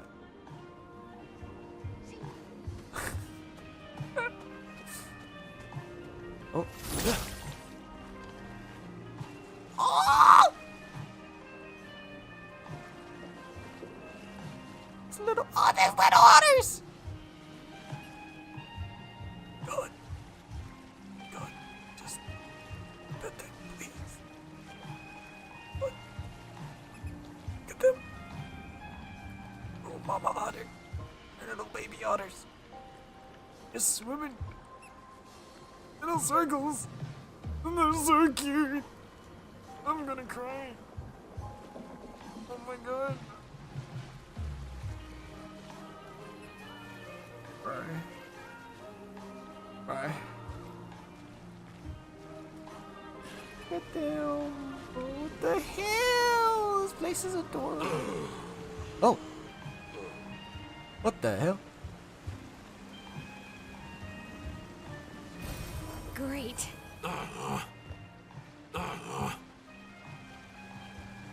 Oh, it's...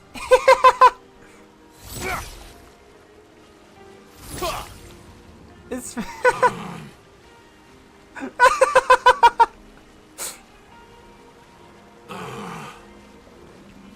oh, God. Bonsoir. Bonsoir. Alright, this place is amazing. More gestures. Hi. SKA came back. What a blessed day. You think we can ask him to duel just like old times? So you get blown up permanently into paint dust? You're only able to go brush mode because Verso was there. I was training once every 2 years for the last few centuries. I can beat him. Big SKA. Oh!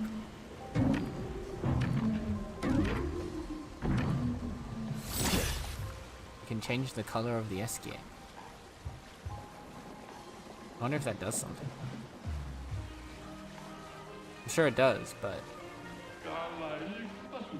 Does it change what they say? No, it doesn't. Okay.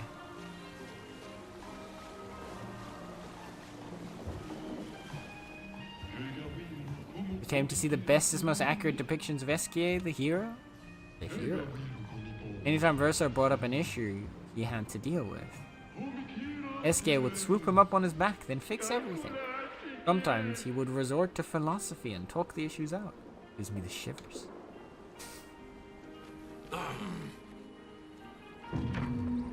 Yeah. Now we can blue that SKA too. Now there's two blues SKAs. Right here. There's so many Eskies. Eskia was Verso's first OC, chat. That's what it is.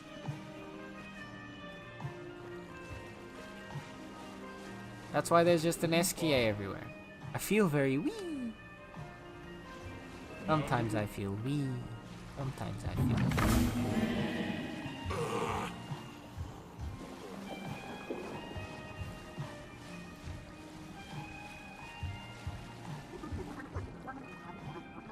Oh dear.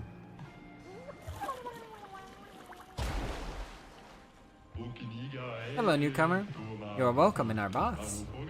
Excuse the rudeness of these two. They did not wish to surrender in our contest. Contest? Of holding out underwater as long as we can. A staple of human entertainment. The current record is from him. I believe he's been holding out for 78 days.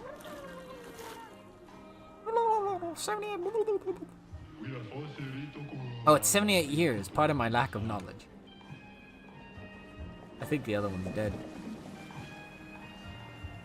I think the other one might be dead.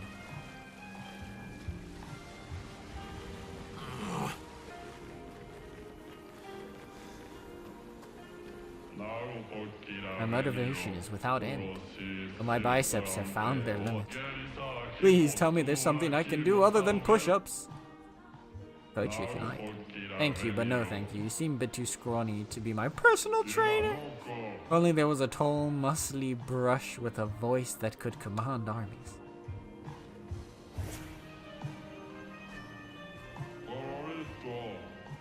Ah. Agreed.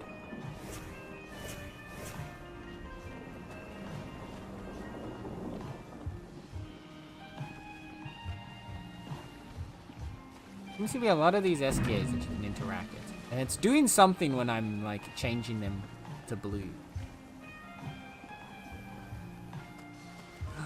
There's something here. Oh!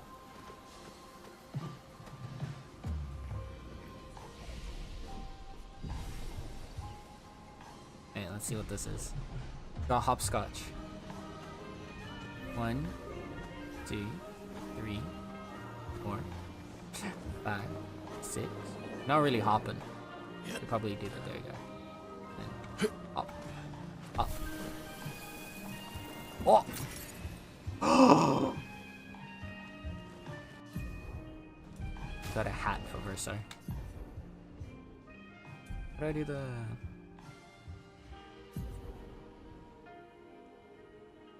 There you go. Ah, look at him. Look at this dapper man. Look at this dapper man.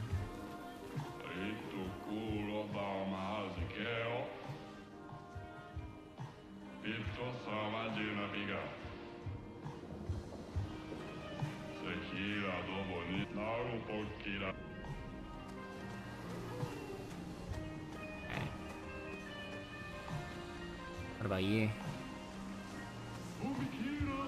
Such a sweet song coming from the forest. Perhaps you seek a challenge. Our wonderful machina peats might suit your taste. Doesn't scare us one bit. Then maybe you'll be able to reach the fire cest point. Alright, stream's over. I'm done. Good night. Bye. Okay. Maybe you'll be able to reach the fiercest opponent. Also, a present of our own making. Our gift to a wonderful someone from oh so long ago. This is where we can go out and fight things. I first want to check out the rest of this place. Ooh. Interesting.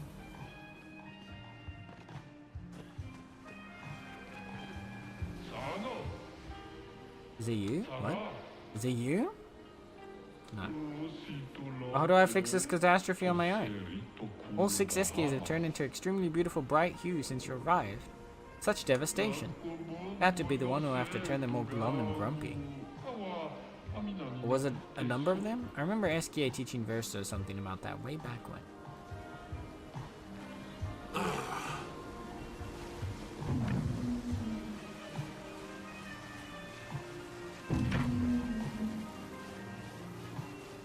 so we have to like get a correct order of how many SKAs are red and blue.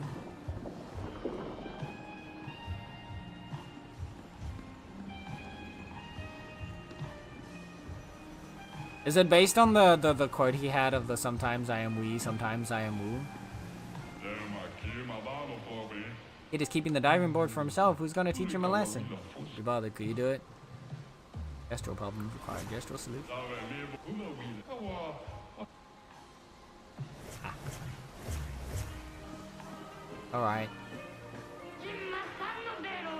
This decade has been nothing but boring. My toy boat got lost somewhere. My balloons scattered in the wind. My candy's stolen over in Candyland by those big brush-faced bullies.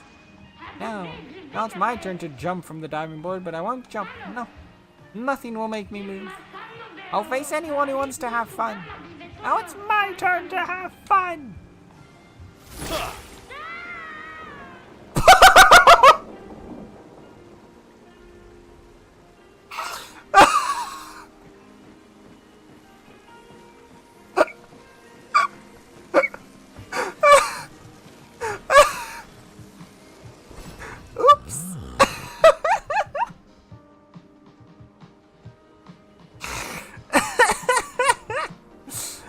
Oh no. Oh. He got yeeted. We got a new weapon from Monoko.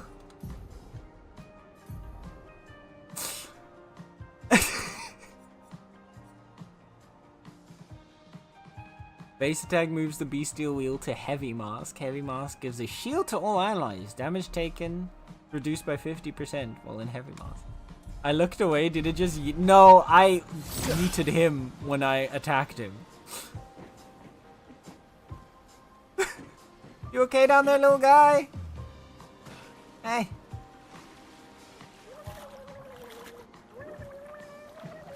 That was so much fun. Oh, there's more. There's just a million things happening all over the place. I'm so distracted. Look, there's little boats.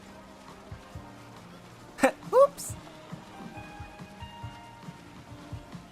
Look, he had fun. It's fine. There's nothing to worry about. Ah! Look at these blue. Look at the one blind there. He's just chilling on the blanket like a little guy. Ah! So cute. This whole thing is so cute. Screw. They say that a mighty creature is tall as the trees and is round as a fluffy, tasty cooler, used to roam this extremely peaceful land. There's supposedly a malevolent brute whose voice shook the bristles out of Clea herself. Or so the legends say. I wouldn't trust that particular fact.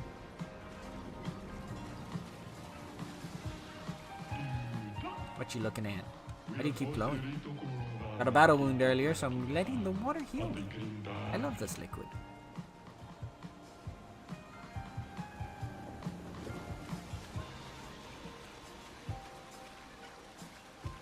I remember coming second to last when we did our first swimming contest. But that was right. It was him that came last for this one. He was still learning back then. It was only after he proudly announced he became swim captain at school that he began to crush us in any water contest. But he never beat SKA. Now that was absolute entertainment.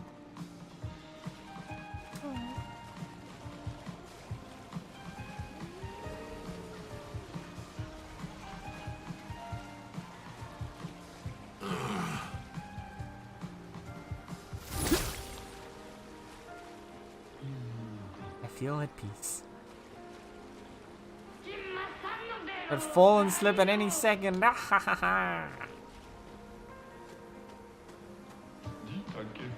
See how cool this slide is? Very cool.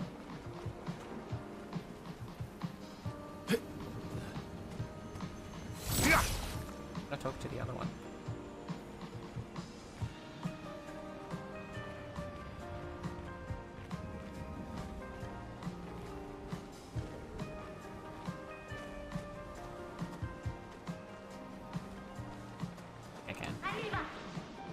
You seen this slide? See how full it is? It's been like this forever.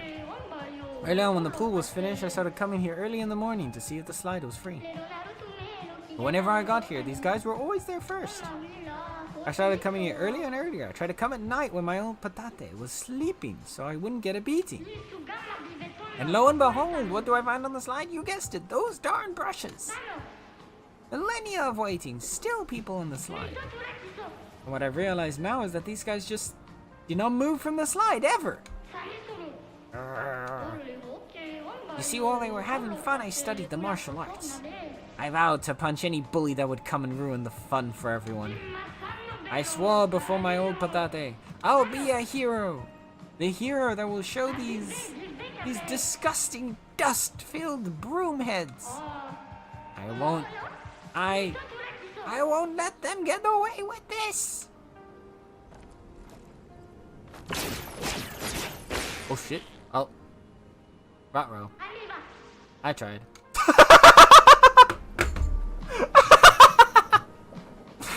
Oh my god, I love this so much.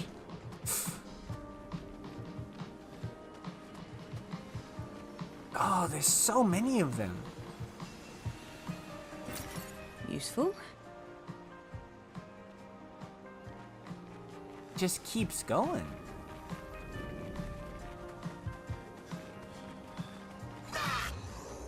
Oh, are these oh, these are enemies. Oh god. Yeah. All right.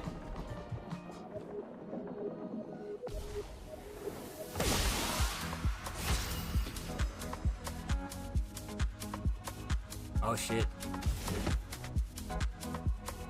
Okay. I'm vibing.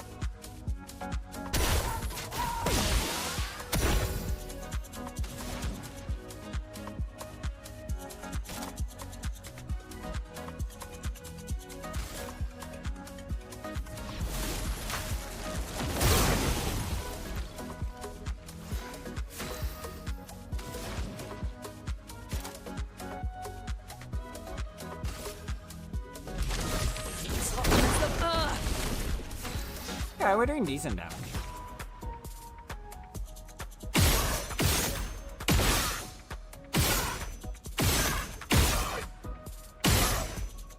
One's ready.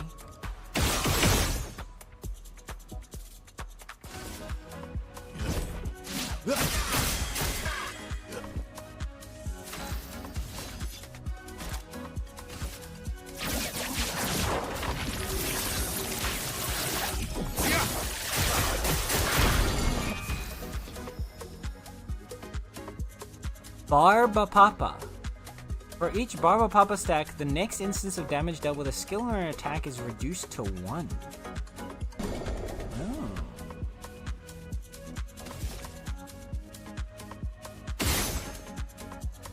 Oh wait, that's like we take less damage.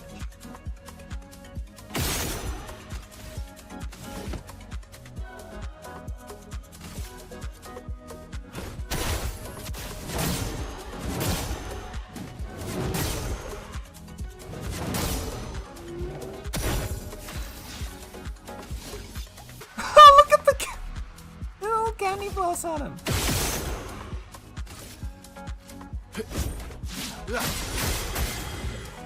Maximum damage. Maximum damage. And now we can.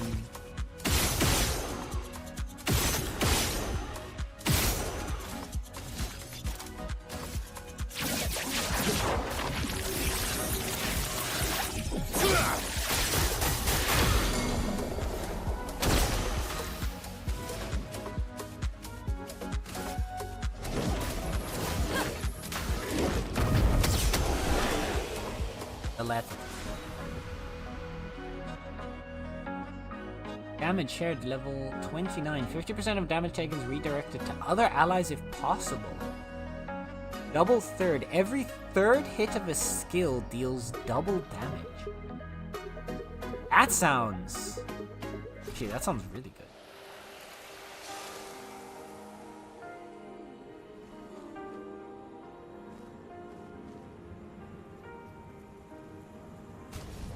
It might be nice on Lune, actually. Because Lune has a lot of multi-hitting.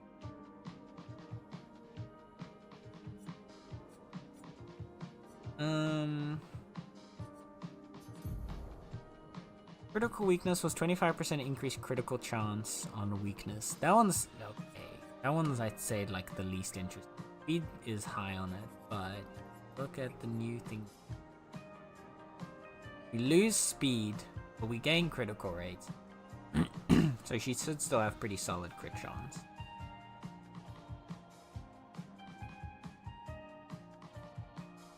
I want to see how that works for damage. And anyway, I want to unlock it.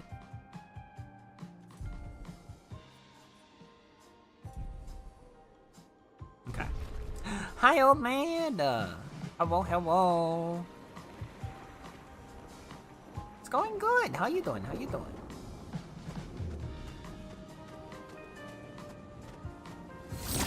We are exploring the new DLC. What's that? Yeah. Oh.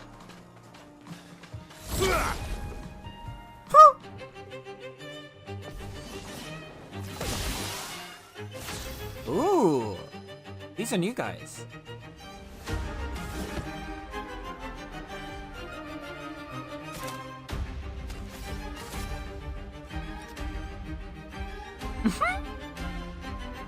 So it's just Francois on top of a Gestrel's body. And the Gestrel has a wheel made out of legs.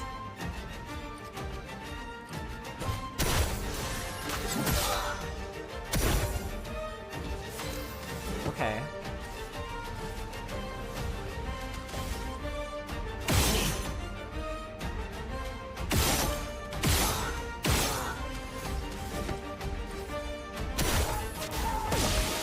Let's go the path.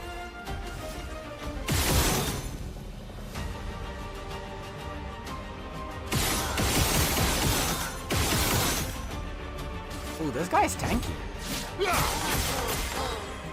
Cut him down. Can't touch that. Now's our chance. Come on, we just didn't hit them with the big damage. Yeah, there we go.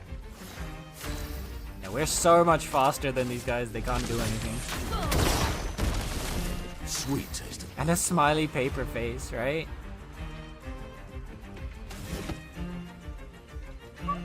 They're so funny.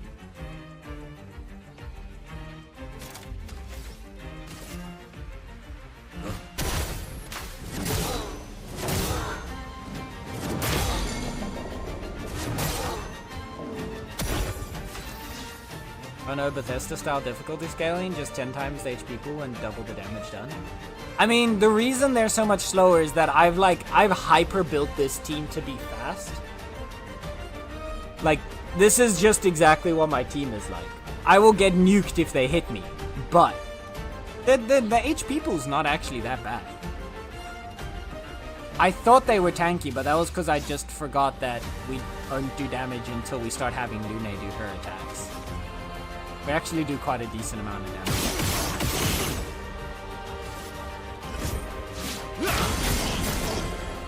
Ready to strike. Okay. Touch that. So it's pretty solid. So far there hasn't been any like crazy HP. Do we get longer break? Breaks last one more turn, but the target can't be broken twice. Ooh. The SOS healing tin. Consume a healing tin when falling below 50% HP. Huh. There's some interesting pictos here. I wonder what the actual level was that this area was scaled for. Because I definitely think we're over leveled. Although this is the open section. Maybe if we go into like the deeper into the map and stuff, then there's marketing. It's like covered in jelly. Okay, what do I shoot? I obviously need to shoot something to get it over. Not you.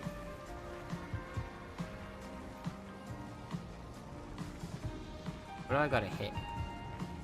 Because it looks the same as the ones where you gotta shoot them. This? That is. Aha! Okay, we gotta find little balloons. Pop the balloons!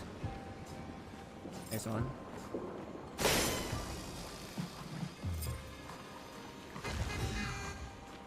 Ah! That's so fun. Hi, Penduous! Thank you for the hydrate and the posture check and the stretch! Thank you for the full self-care redeem. And the 3-stream streak. Thank you so much, lovely. Alright, chat. You know, if I have to drink water, then so do you. Drink some water and stretch right now, or else.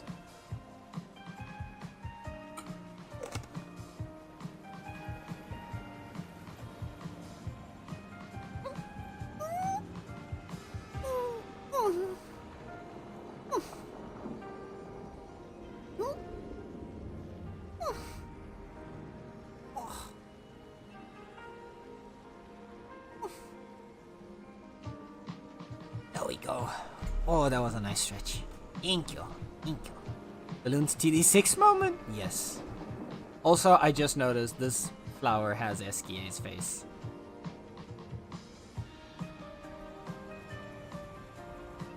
Can I substitute that water for beer? No.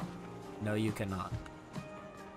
Only pure, unadulterated water is allowed. Yeah. Not this one, no. One more balloon around here somewhere. Look at the SK with the candy. Oh, where?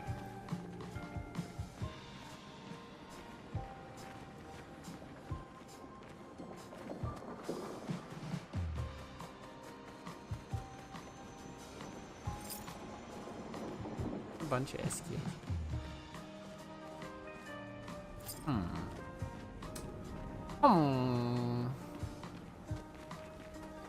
They should usually be visible.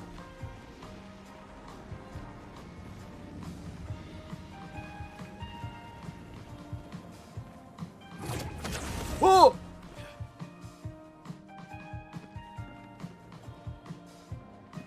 Yeah. That's pretty cool.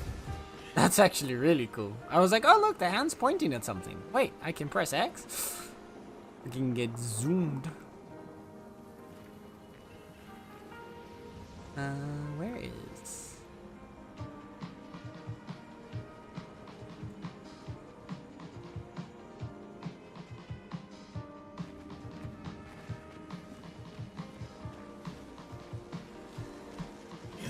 There's one more.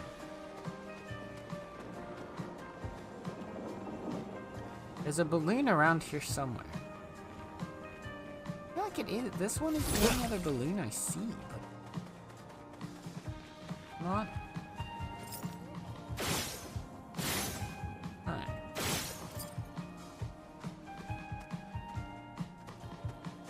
Am I blind? Do you guys see the balloon and I just can't see it? Is someone screaming at their screen right now? Because I'm just running past the balloon like 6 times over. Oh my god, the thing that we grabbed for is a little SKA head floating. Oh my lord. Yes. The little climbing things are SKA heads. I think I see it. Do you?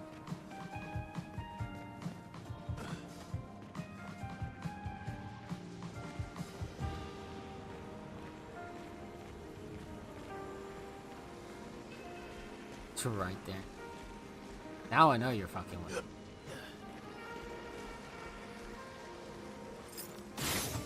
Get out.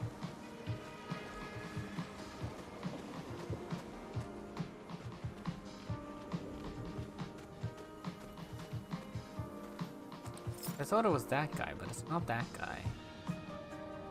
Where? Oh my god.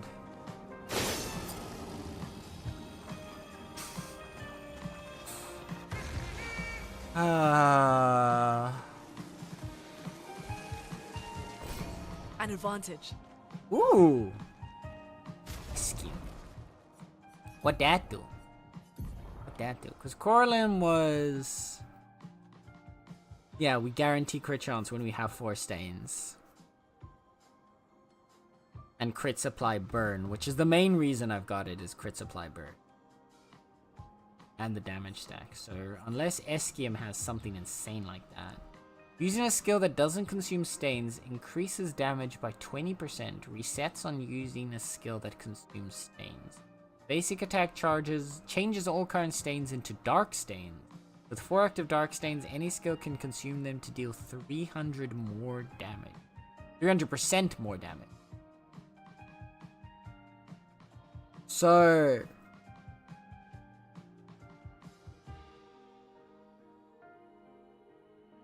I don't understand the level 4 skill that much.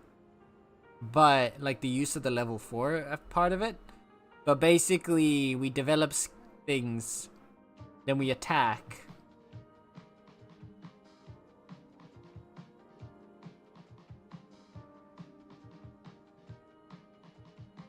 We do one basic attack, turn all 4 stains into dark stains, and then consume them. You know, this could be valuable. It scales the same as Coralim too. Defense and agility.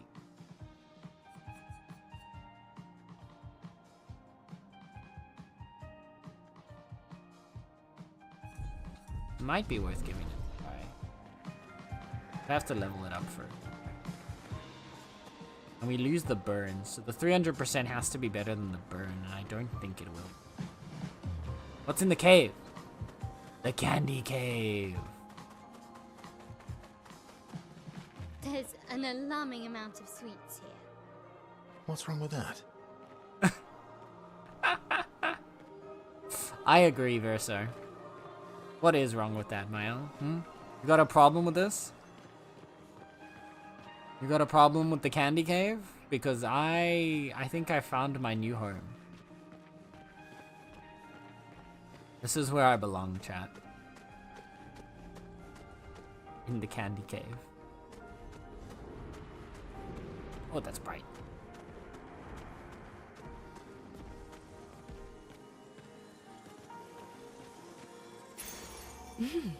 Critical hit 100% increase damage of the next non-critical. Interesting.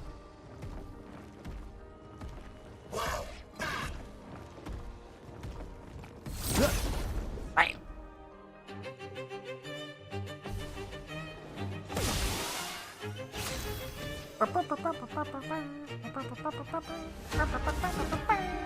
This music is so good. This is so good. I'm vibing with this so much.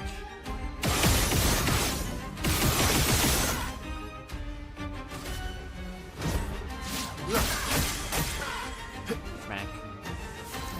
Boop, boop. Phantom stars.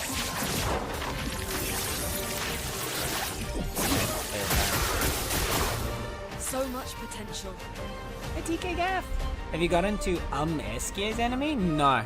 I literally just got here. I haven't seen anything. I am Feel the storm.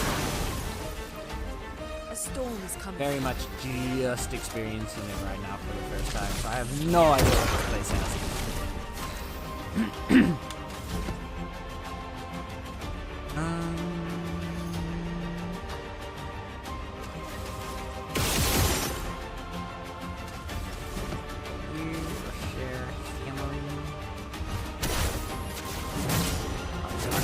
Smacking at the door. 1 second, chat.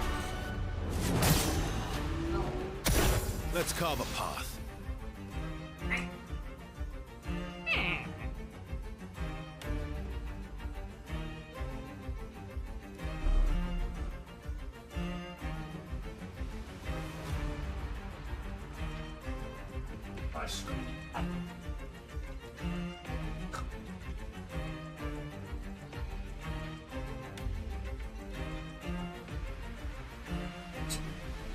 Instant screams.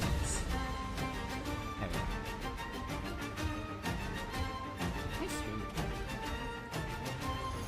Alright, there we go. Lap cat has been achieved. Making the trek to Candy Mountain. Charlie to Candy Mountain. I'm stuck for 3 hours. Oh, 1 sec. Thank you. Nala's hugging my arm. It's a good thing I've got a controller right now. I would not be able to play on my keyboard with this. But oh god, that doesn't bode well. Now I'm kind of terrified. I'm not gonna lie. I'm scared. So here's to hoping it's not gonna be too bad. It probably will, and I'll get my ass blasted. But we'll see when we get there. Cut him down.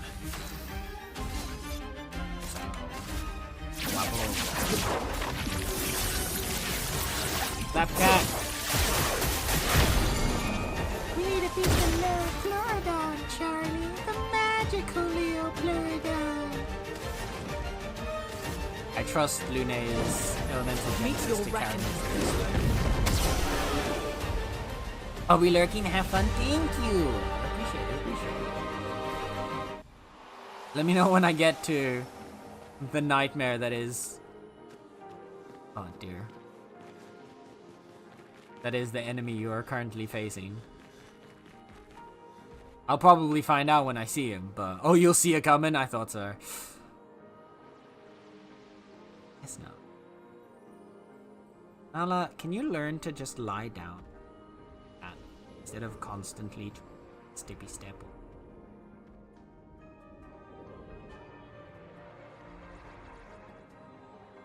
Nala.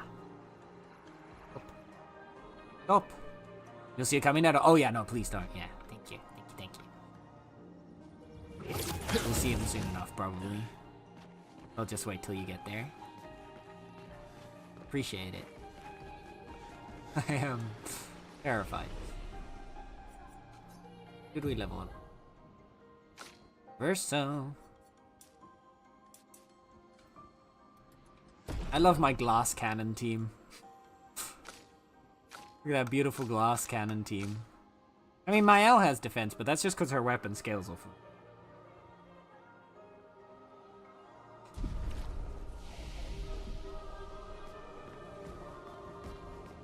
Otherwise, the strat is glass cannons all the way. We blast them before they can blast us. Or we die trying. Sweet taste of the battle. Okay, now there's 2 of them. This is weak spot.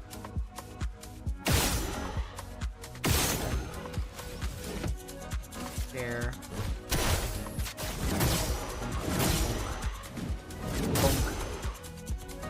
Bonk. Ready to strike.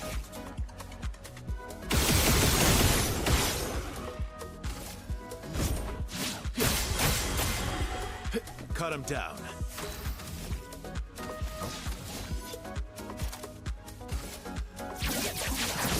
Tip start. Bam! Lune.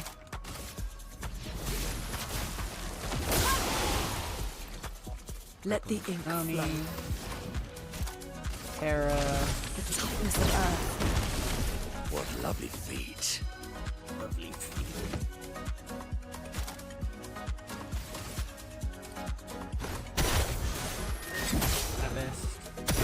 A bit of violence, yes. Porcelain.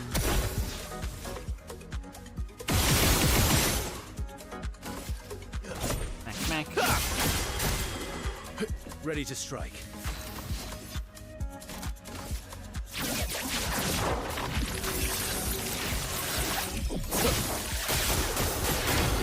Chroma is flowing.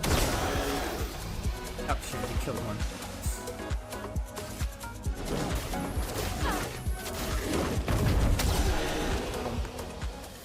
Bomba.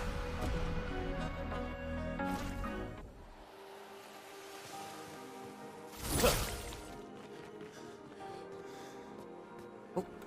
Yeah. Nice. Energy tip.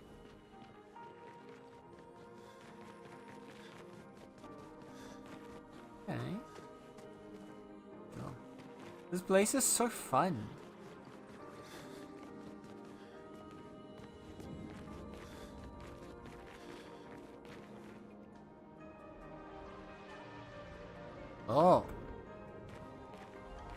There is an area below. I see something patrolling there. It looks like a chromatic, so that one's probably gonna be wild.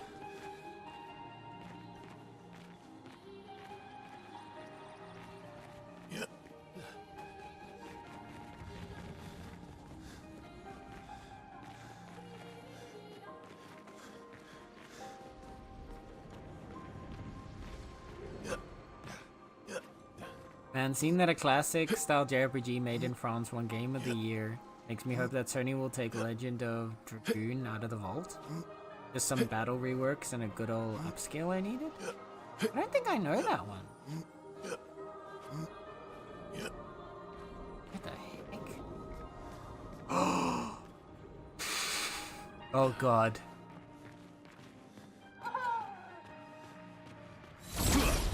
Oh god. The mimes.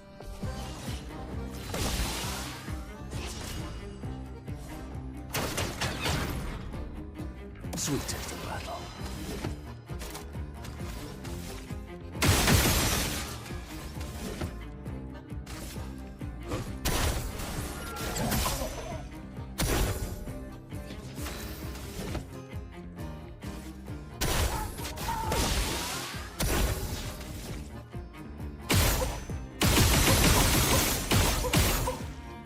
I love blasting with Verso.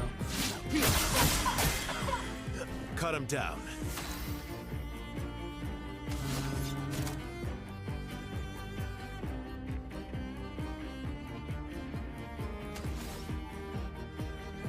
I'm not actually sure what the good one. That a Monoko mime? I don't know. It might. I think this might be the kind of costumes we're getting for everyone. Is we're getting like this weird gestural. Because those sunglasses remind me of Lune.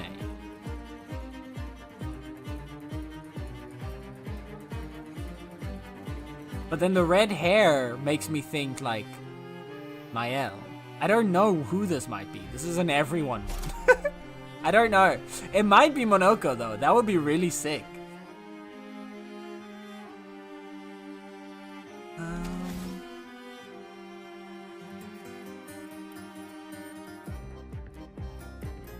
Ooh, no follow-up.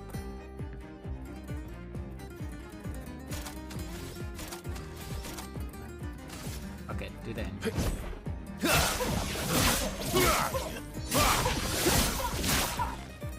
The elements dance.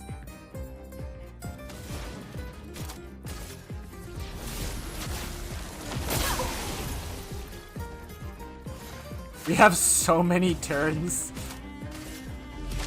The toughness of earth. Violence. We have so many turns on top of this poor guy.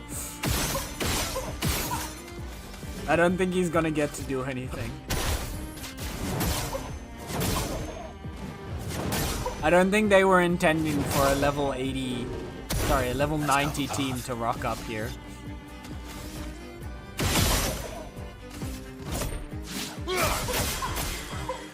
Let's carve a path.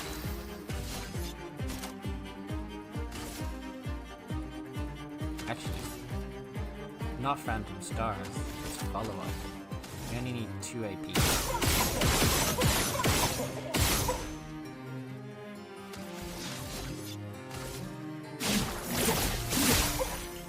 Beautiful.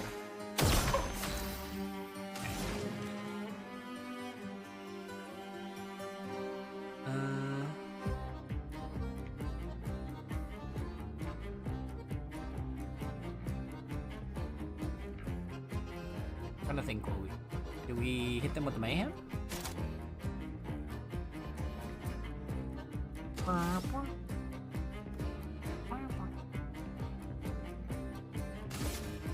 So we need a break. Hit them with the mayhem. Prepare to meet your end. A storm is coming. Hit them with the mental trick. Elements converge.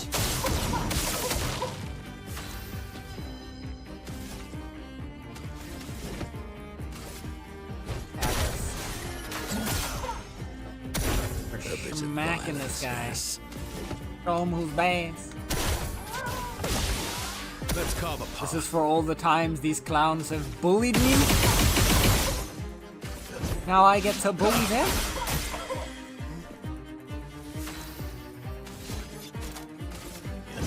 End of the line. Bam!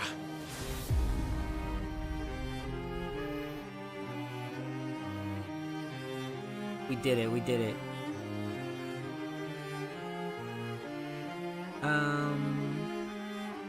Is a remaster, so it's already been taken out of the vault? One's community made, so no, it's not been taken out of the vault. Should have asked if I. No, you're all good, Nether, don't worry. You're always safe to post links, don't worry. Hi, Cerulean! Hello! Oh my god, Ruby, what are you doing here? You're getting spoiled?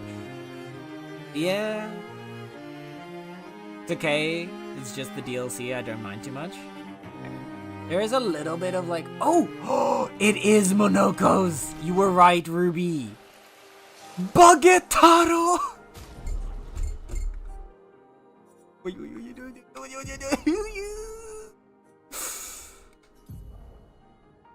Yes. Yes. Yes. Yes. Finally. Finally. Baguette. Fucking Monoko has the whole ass bakery on his back. What the? What is Baguettaro? Critical hit supply burn. Omadi Moss gives 50% increased damage cumulative and doubles enemies' burns. Omadi Moss consumes up to 100 burn to deal 2% more damage per burn consumed. That's crazy. I still like Balara more there. But damn. Look at him. Look at him. There we go. He's just got a stack of baguettes. Yes. Yes. Yes. Yes. Yes. Just yes. All the yeses. Oh my god. Picked you up. Let's just back to the start though. Back around. All the yeses. Look. The baguette's bouncing on his back when he jumps. Yes. Yes. So, oh. Aha. Another little secret. You got the lovely. Eskeon. What's that one do? Like, I'm not particularly married to the idea of Karnot. Can't enter Twilight. On turn start, if Moon and Sun charges are balanced, deal 100% more damage and apply double Foretell. On turn start, remove all Sun and Moon charges, then randomly gain 1 Sun or 1 Moon charge.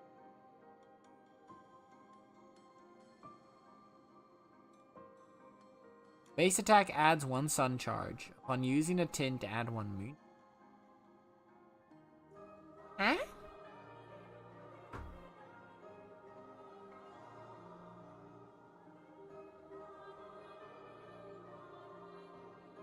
I don't get this one. But then again, I'm stupid, so like I don't get most of DL.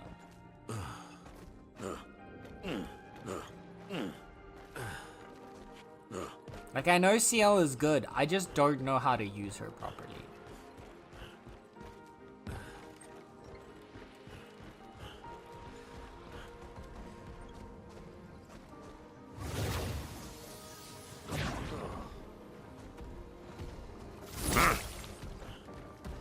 Hi, buddy.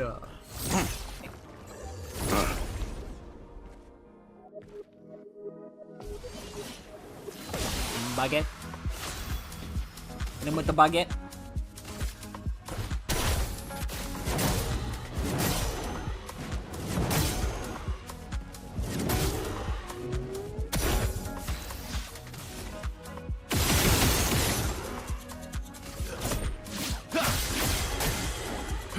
Let's have some fun. I mean, if you insist. End of the line. You might say no. Let us stain them. Elements, converge.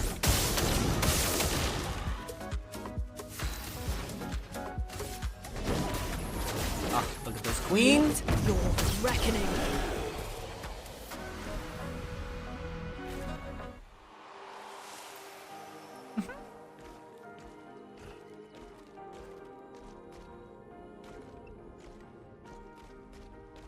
Oh.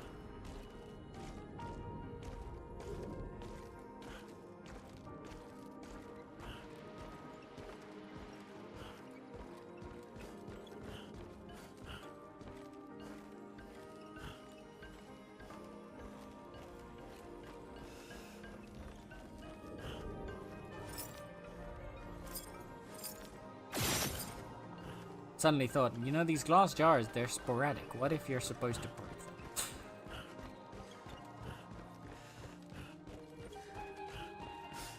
Whoa.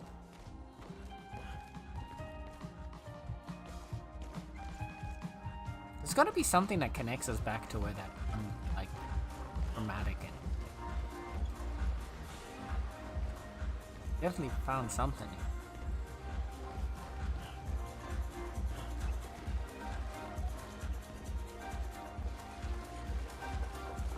Another party. Oh, look at them! Some of them just have the little dangly legs. Hi. My name's Monsieur Frappé. You? Are you a worm?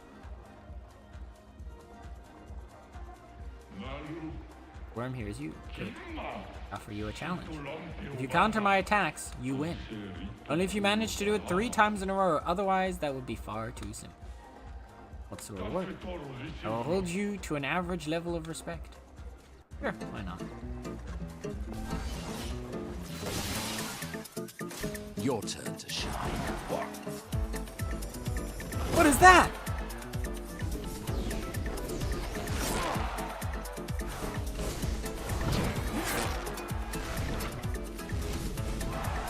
Fuck this, bro!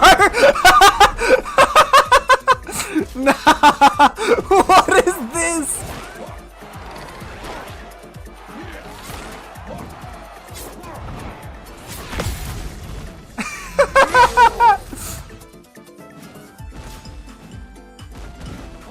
Oh, here he goes again. He's such a beta.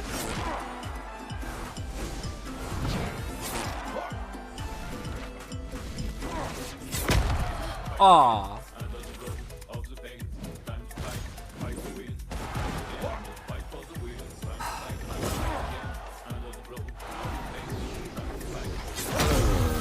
I hit it! Oh, damn it. Okay. Now.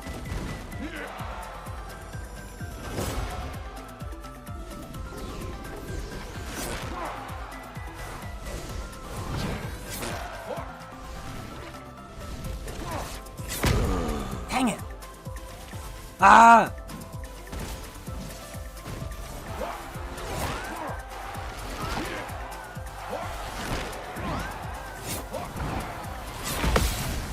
Okay.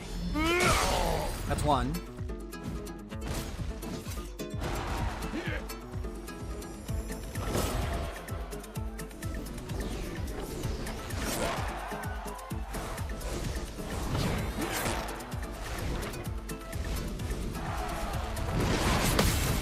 That's two.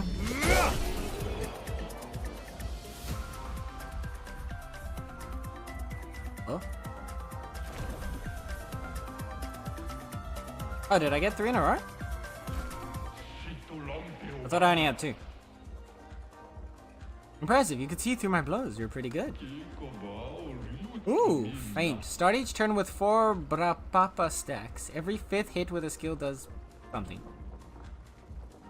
Oh, he's such a beta. I saw this one. That was so rude, and I love them for it. As the one respectable one around here. As the only respectable one around here, let me give you something.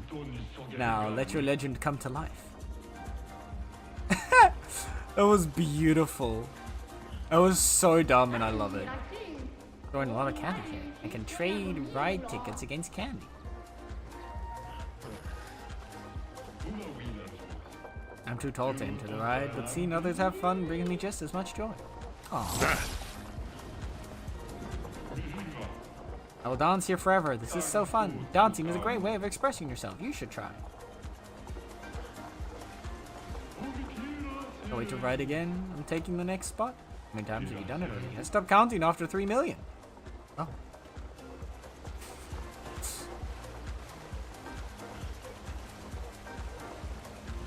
What's this? It's a Verso! Very, very cool gesture. I love this so much. This is making me want to play more, but I gotta work on portrait tonight. What you making? What you drawing? Just noticed Verso's cool purple weapons, right? I think it's his best weapon. He needs to work on portraits. I love Confuso personally. Confuso's also pretty cool. I don't know that. That's pretty creepy. I don't know. I think he's very cool. I really don't like standing in line. Alright, standing in line is boring. You think so too? Nobody likes queuing. Been so long since I've met someone who thinks like me. One day I'll make it so nobody ever has to queue anywhere anymore. But for now, I'll share my secret ticket with you. You can skip the line and enjoy the ride as much as you want. Did you get this?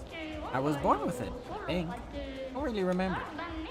Oh, and if you ride without dying, I'll give you something to make you look cooler. So who wants to ride? Uh-oh. Verso?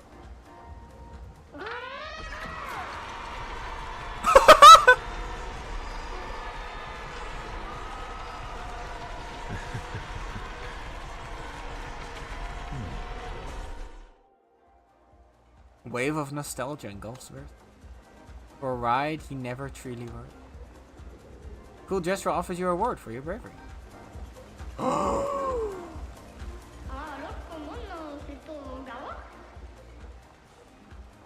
Wait, so we can get it for everyone? Wait, what is this outfit?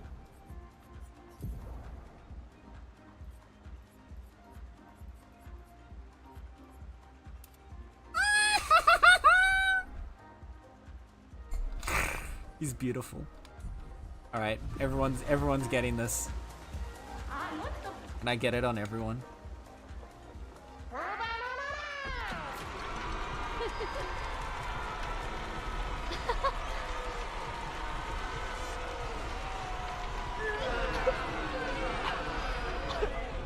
Oh! Mel enjoys the ride. She will cherish these new memories. Yeah, I'm doing it with everyone. Mile just vomited on everyone though, yikes. Alright, Lene.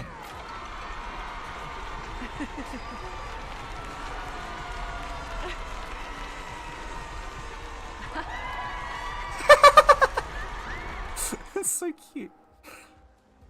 Then I tried to enjoy the ride but kept thinking back to Expedition 50 and their giant wheel. How could they not puke all the time if this is what it felt like? Speaking of, Luna has to excuse herself for a bit after the ride. It spun a little bit too much.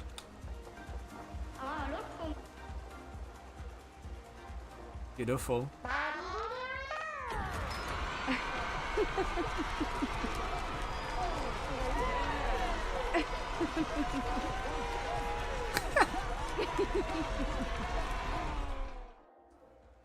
See, I enjoyed the ride a lot. Alright. The boy himself.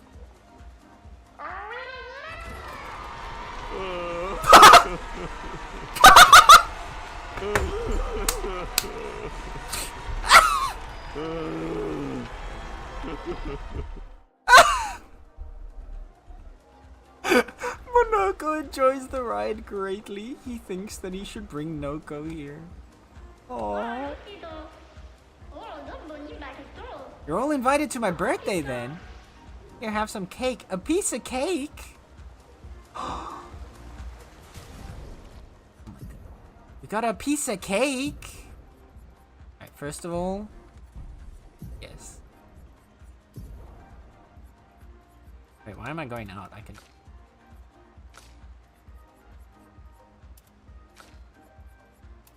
Yes.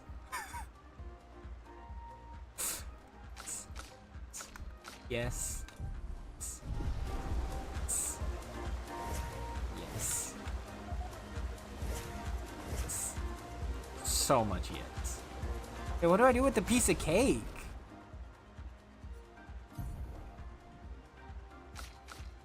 Ah, quest item. I'm guessing I have to collect a number of pieces, a couple pieces of cake. Yeah, look at my Elle, she's so pretty.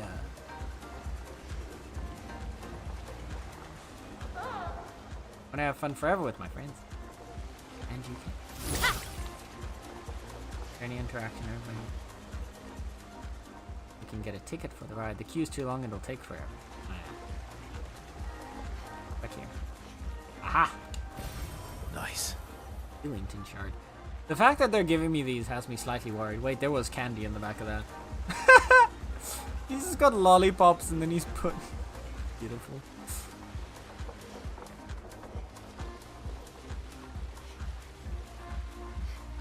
Ooh.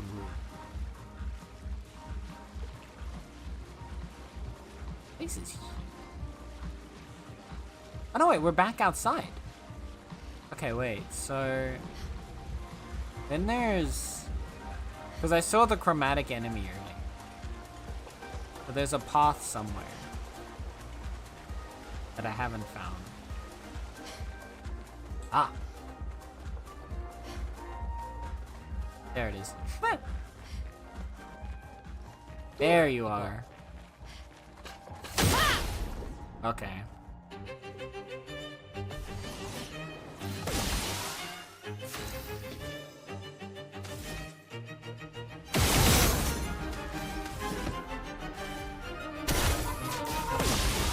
A bit of violence, yes.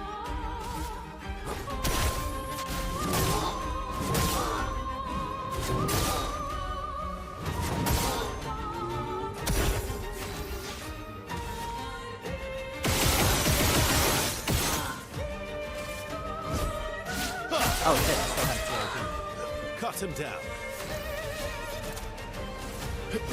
End of the line.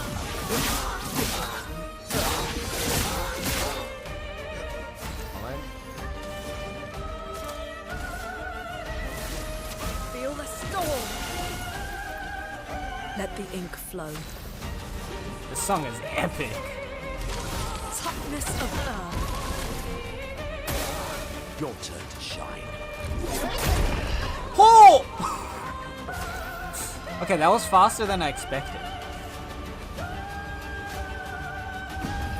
Almost lost you.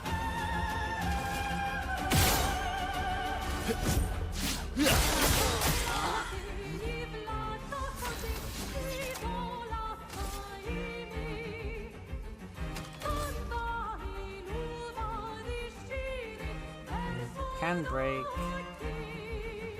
I'm not gonna break. Okay.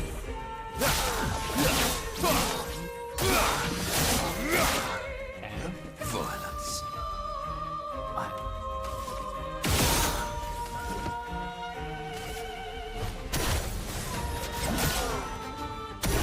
The sweet taste of battle.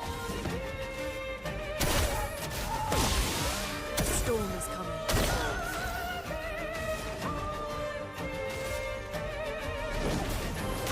Now he's talking. Meet your reckoning. Yeah. God damn. Let the ink flow.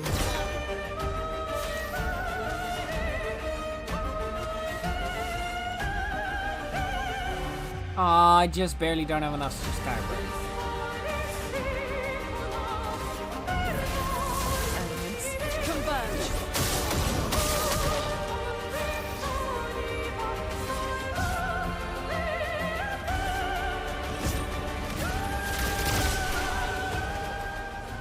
I'll always come back. Man. That's a really cool song, though. That's a really cool song. Nothing else here? Sometimes there's stuff to pick behind. Laugh, I'm dying. It literally was just fucking Monoko crying, man. He sounded like he was crying. It was beautiful. It's over here. Secret tunnel through the mountain. Secret. Ooh. Aha.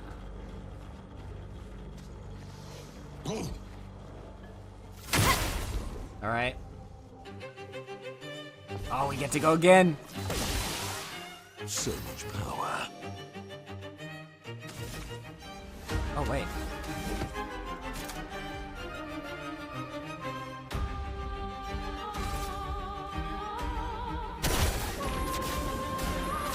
Look at the boys.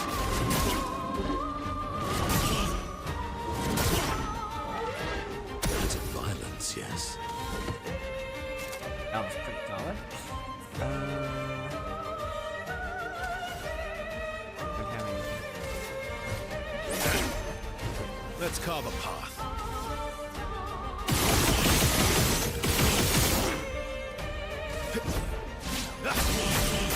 Bam. Let's have some fun. Let's have some fun. I mean, you know, End of the line. who am I to say no to Ben Star if he wants to have some fun?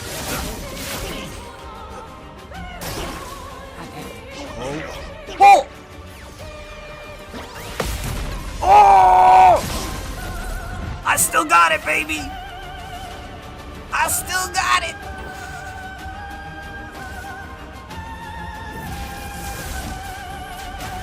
That was honestly really clean. Someone please praise me profusely for that. Thank you. Meet your reckoning.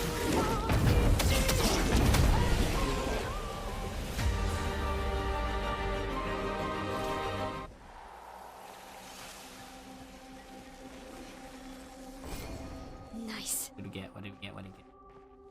Another weapon? Eskium. I mean, it probably won't beat, I don't think anything can beat Medallum, but let's see what Eskium does. On turn start, consume each AP above 4 to gain 50% more damage per AP consumed. On Virtuous, all hits apply burn. Using a skill that costs less than 4 AP applies mark. Interesting. I'm sorry, I was washing mushroom. But bravo! That is the best sentence I have ever read, Ruby. Thank you.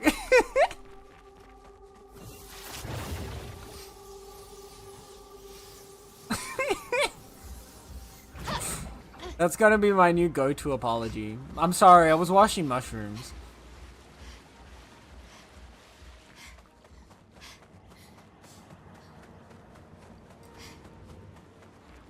Hi, guy. What you doing over here? No? I thought we could just have a lovely chat. Look at the waterfall. What lovely. It's like, sorry, I'm washing my hair. Yeah, but I'm washing my mushrooms is so much better.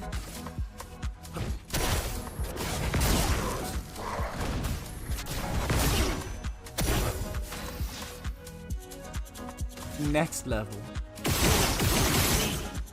I promise I'm actually washing mushrooms.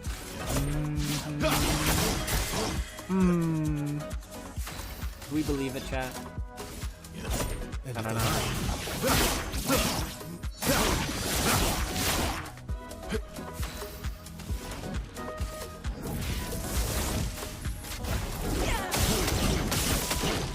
A storm is coming. It was overkill, but it's just, I love watching this animation.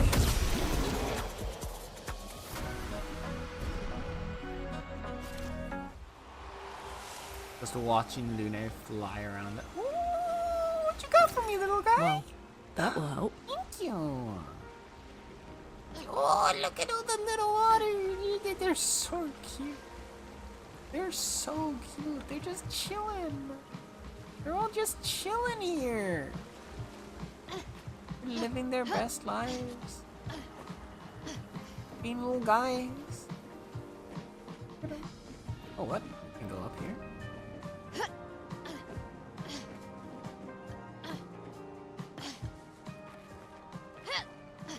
I'll go any further.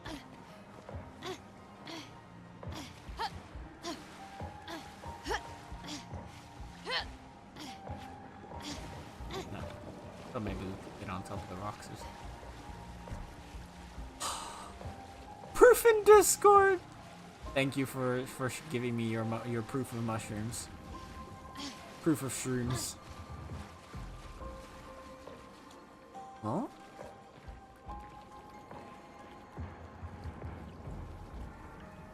Carnet de Dessins. Verso! Verso signed that. It's a book. Is this like a children's tale? Like a little French children's story? Oh, it's drawing book. Ah, you know, that makes sense.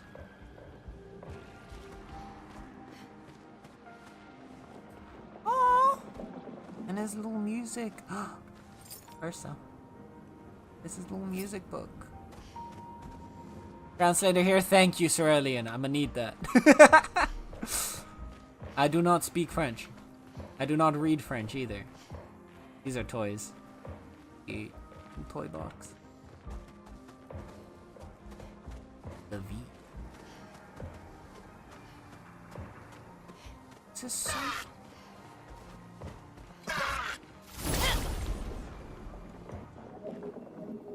This is so cute. Sweet taste of battle. I love this area so much.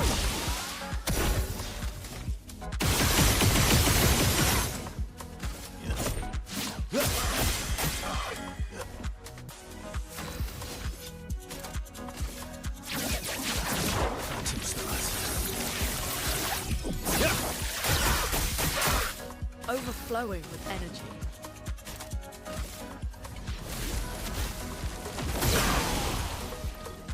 Chroma is flowing.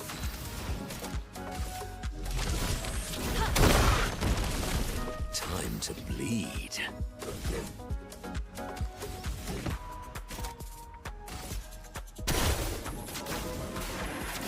Hit him with that boy.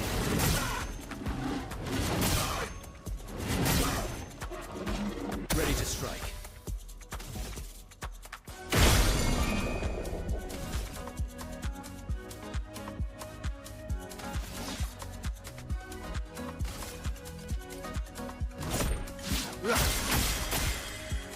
Cut him down.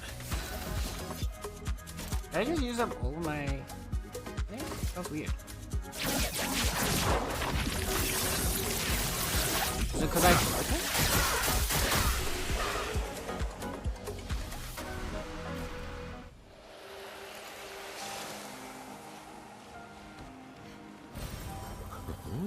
Lumina.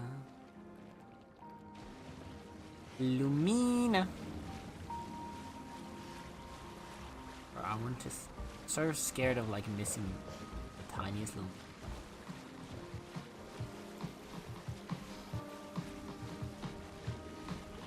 Every time I see these like letter and number blocks, I'm like, what if? What if they spell out something? What if there's a code? What if they're trying to tell me something? What does it mean? Okay. I didn't realize you were chromatic.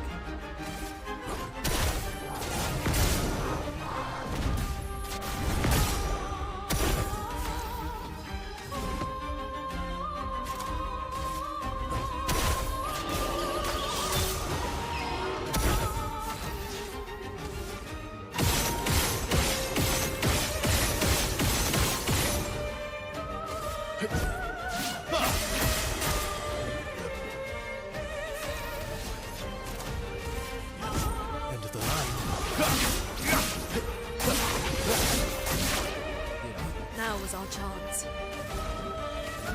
Break. Elements, Slow on converge! him.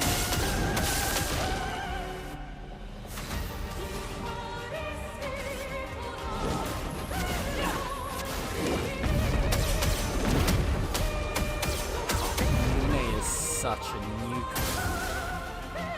Wants flying candy.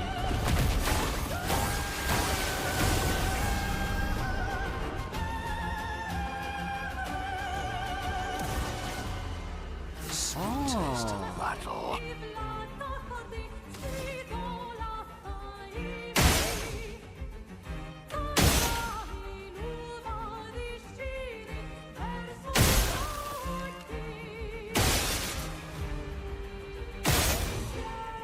They are just extensions of him.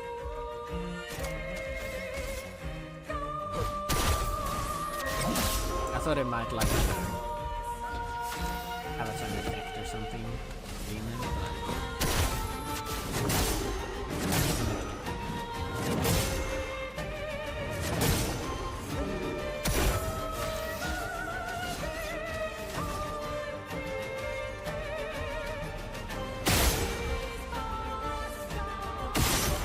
oh, they do count as like a weak spot. That's good. Cut him down. I don't think he's gonna survive long enough for me to need that information. Let's do a follow-up. We can go down to the sea.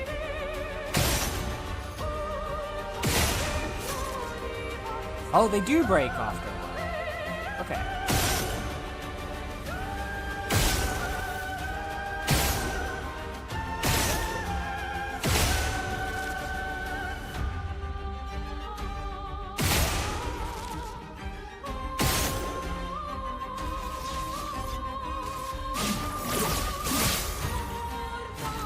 Doesn't matter though, because he's about to go splat. Elements, converge! Let us Lune's coming in with the tactical nuke. meet your reckoning.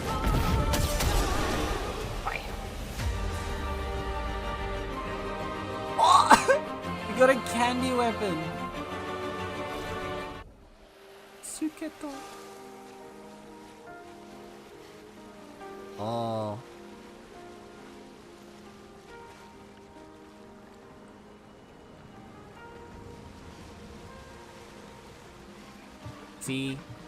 See, Sandful understands. One does not put a waterfall without a secret behind. Perfect. We got a toy boat, a pirate ship that was lost at sea. One does not put down a waterfall without a secret behind it. But yes, look at all the otters. There's so many otters and they're so cute. Actually, scream. I'm gonna lose it. So adorable. There's so many of them. They're everywhere and they're amazing.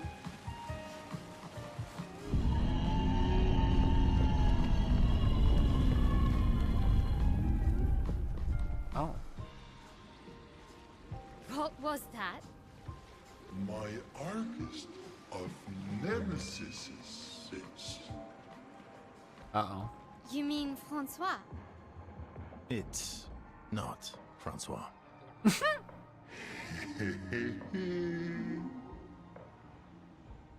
I don't like that giggle. Alright. All the otters. So much power.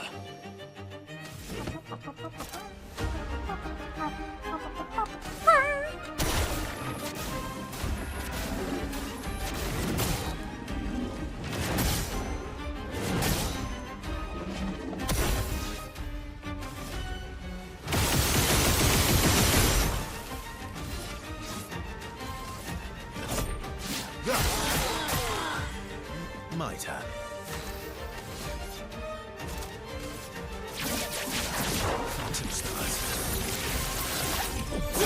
This song is, I love this song, right? It's so good. It fucks. It just, it's, Lorien to start is just an absolutely phenomenal Feel movie. the storm. That just produces banger after banger. Somehow.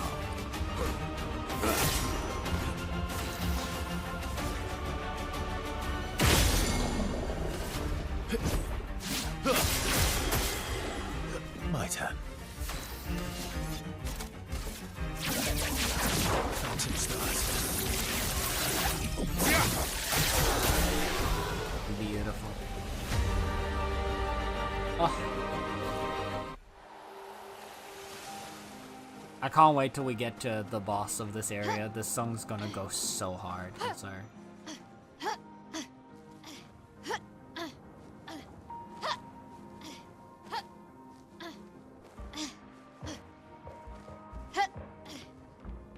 Oh no. Tell me I have to...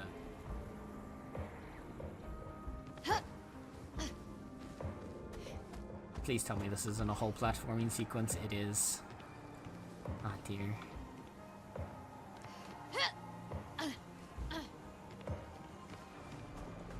Gonna take it nice and slow. Nice and...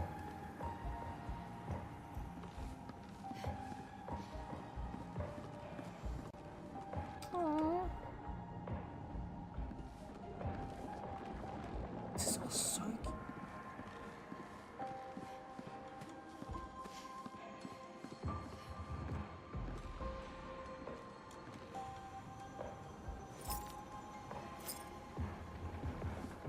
There's something at these edges.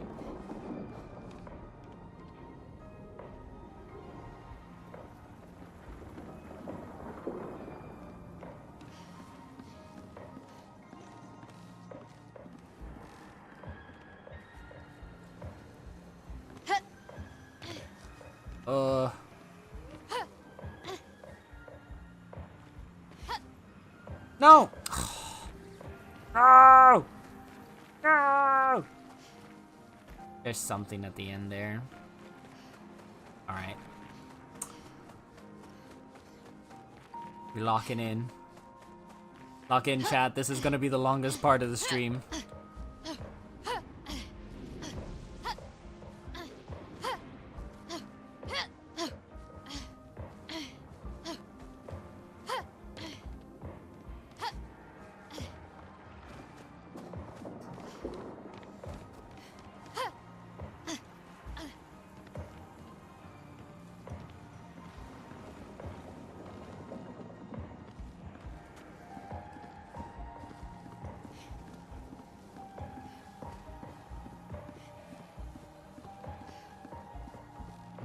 Slow and steady wins the race. Okay. Yeah, we need a sprint for that. Okay.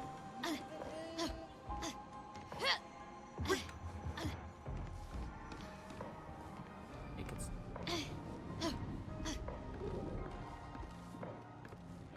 slow and steady. You're glowing. There's something there.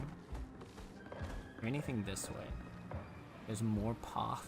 Oh god. Let's guard this one.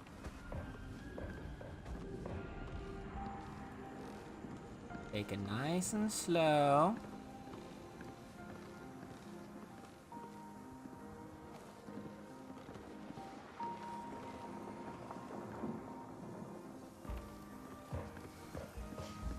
That last bit.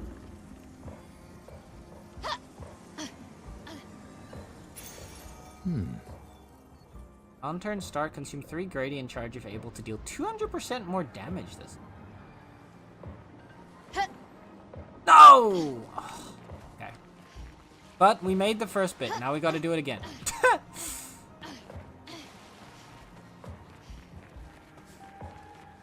I was worried if I tried to jump immediately next to me that I was gonna overshoot it. Which is why I tried to jump further.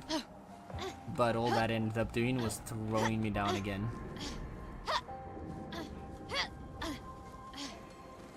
But it's okay. At least now we get to hear more of award-winning actress Jennifer English's grunts.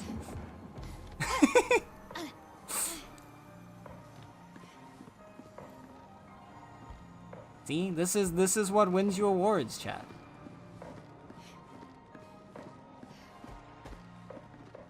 This is why she won. Exactly.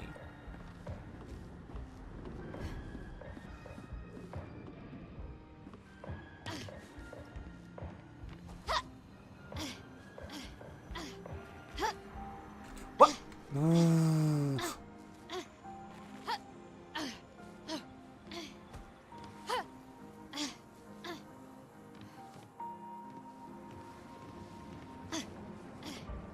I discovered through the Game Awards Jennifer English is gay. Oh, really? You need to work on your gaydar.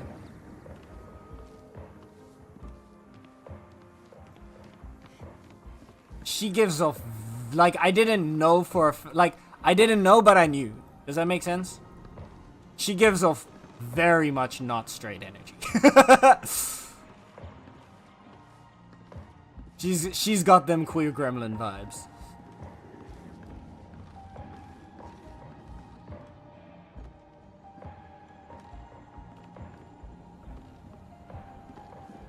Which one's Jennifer English? She's the voice actress for Mael.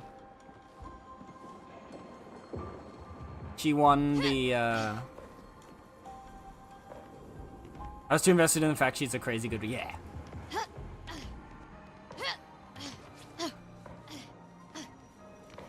Yeah, she won best voice actor this year.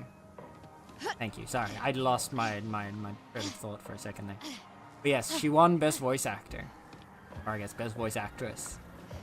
And she's the voice of Mael. She's also the voice of Shadowheart in Baldur's Gate 3, and she voices, I don't know who she voices in Elden Ring, but she voices an NPC in Elden Ring. And the fun fact I learned the other day was that that is now 3 years in a row that she has she has voice acted in games that have won Game of the Year for 3 years in a row now. There we go, now I'm saying it correctly. Ooh! Another chromatic. Anniversary. Oh. Ooh. Present? For me? For me?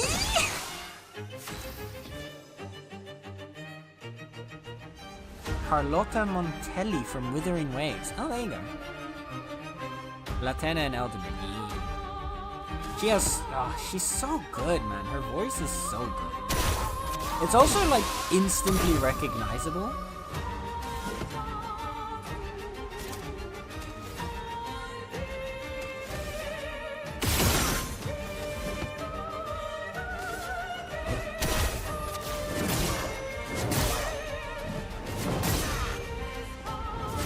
I have a feeling this guy's gonna... Ready to strike. That's why I'm ass blasting him as fast as I can. Maximum damage.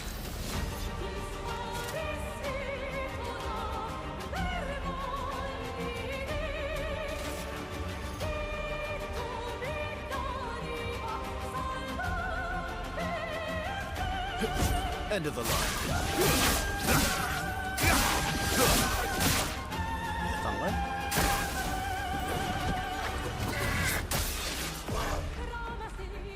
Get Gotta have ready. a shield. Overflowing with energy. Alright. Toughness of earth. Ooh, he's weak, sir. Feel the storm. Now he's slow.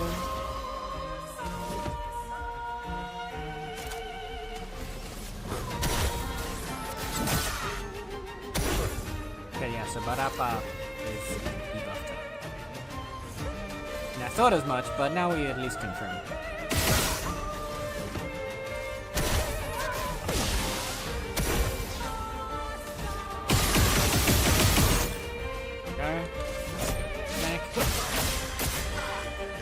Shut him down.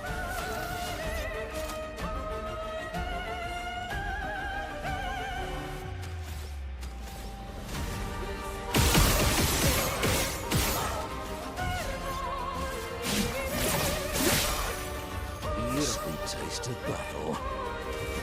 Sweet taste of that.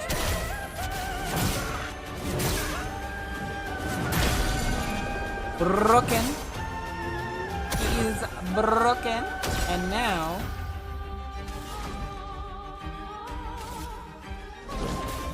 Meet your reckoning. God damn, Lune. Fucking deleted. Licorum of licorice. Can't believe. Of all the things. All the things. What's this? Each successive skill hit deals 10% more damage. First hit of a skill applies mark. Second hit of a skill and following hits don't consume mark.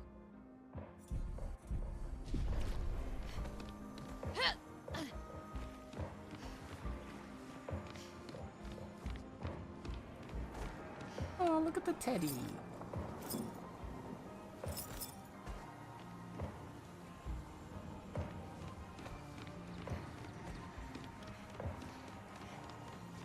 He is so cute.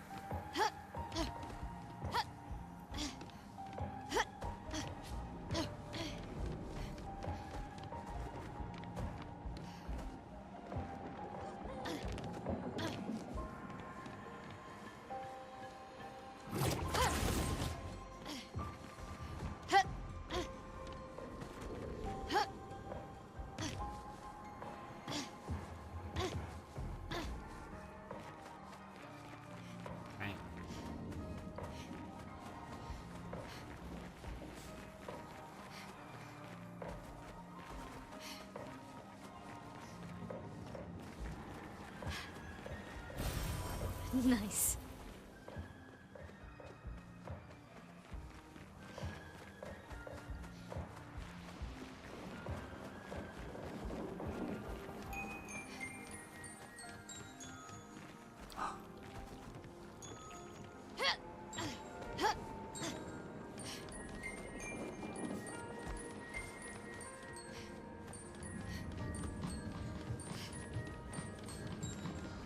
That's so cute!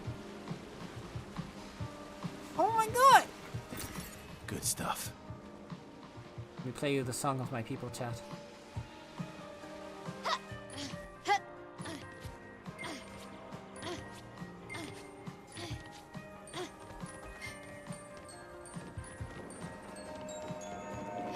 There you go. I hope you enjoyed. That is very cute.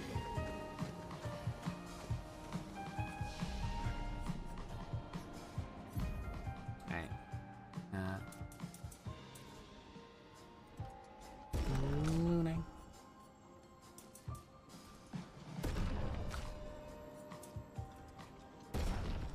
Right? Up.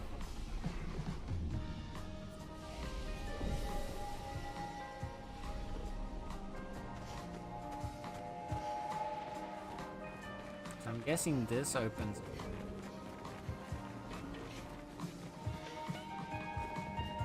The gingerbread doors. I want to check what's on this side. Oh, look at how they walk.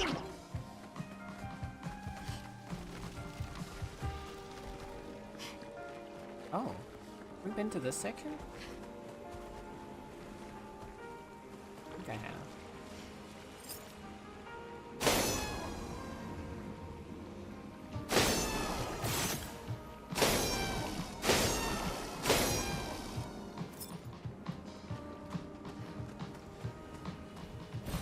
Good stuff. Definitely haven't. My balloons! Sorry. You big meanie, you'll pay. Uh-oh. Uh-oh. Whoopsie daisy.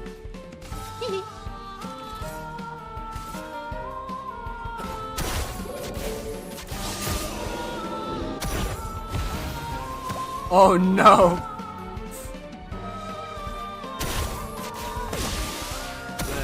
some fun. Oh no.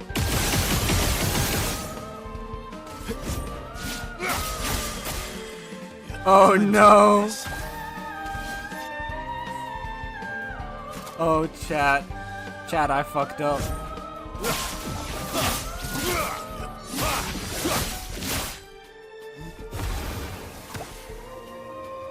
Oh.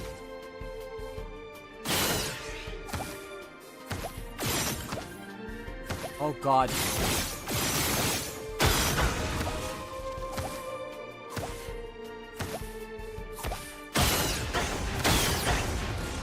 I see. Oh, okay.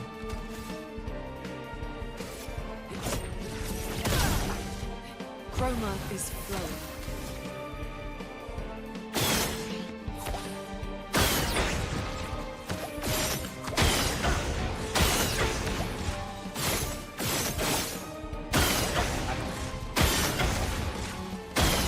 Yeah! Whew! After shooting 10 times in the same turn, gain plus 2 AP once, and following shots this turn deal 200% more damage. That's going on Verso right now. Ah, so mean! Anyway, I can make it up to you? Ah, give him back. Majestro clambers over you and takes 1,000 chroma. Wait for me, guys. I'll get you all back. That's fair. That's fair.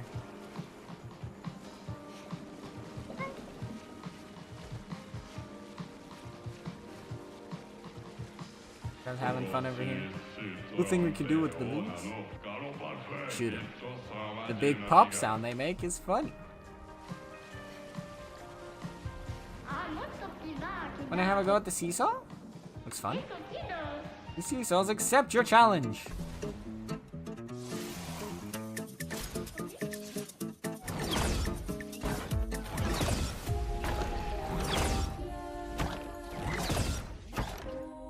What?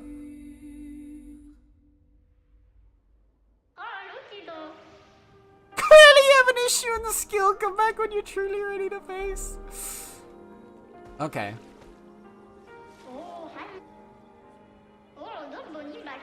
I see. Just try it. What?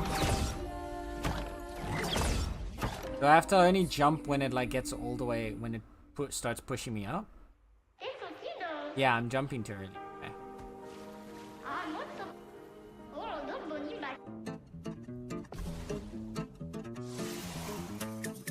Oh well.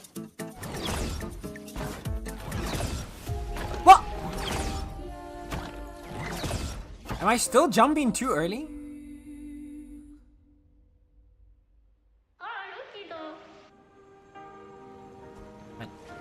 I'm taking this personally now. Now I'm taking this personally. Because it is.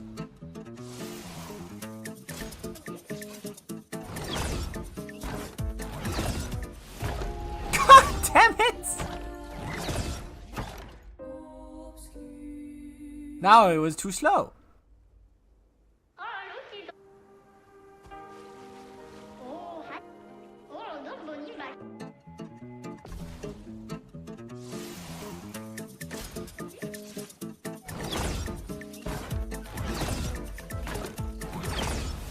What? What do you mean failed? Screaming. Screaming.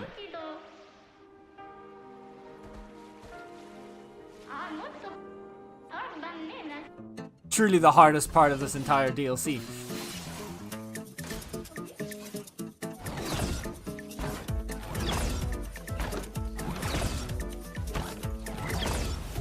Oh, come on. You're doing better than me. The profanities would be streaming out by now. I've gotten better at not constantly swearing. Is I think mainly that. Like I used to be the kind of person that would constantly like so I'm locked in.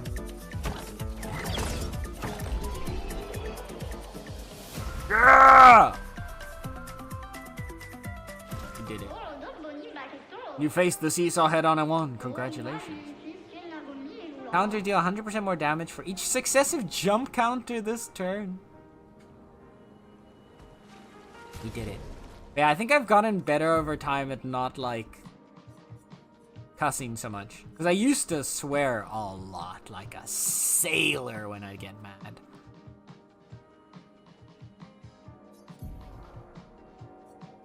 I think over time I've gotten better at it. Alright, can I swap you out? Yes. Trigger happy.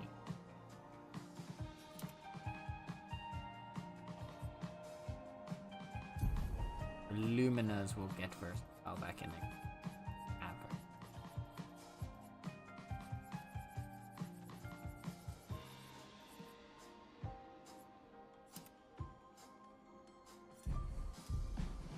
There we go.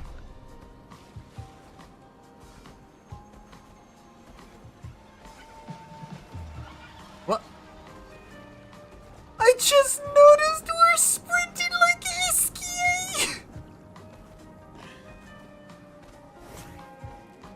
What?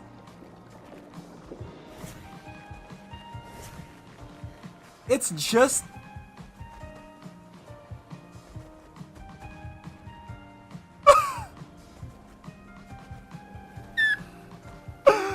Oh my god!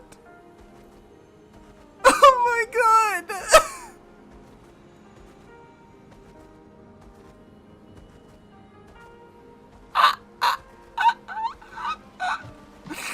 That's amazing! This is beautiful. See, and this is why it's Game of the Year. Wanna play with us? Gonna go treasure hunt. I'm in. Give you the rundown. Here is the place where ships gather. Us captains regularly declare a bout to compete for whose ship is the best. They're not toys. Must be blind. A week ago, a pirate captain lost his ship at sea. Unrelenting waves crashed against its hull with unforeseen before violence. The tempest proved to be unfriendly. Until the worst came and smite the ship without mercy. You didn't have to drive the ship off the waterfall. I couldn't do anything to stop it.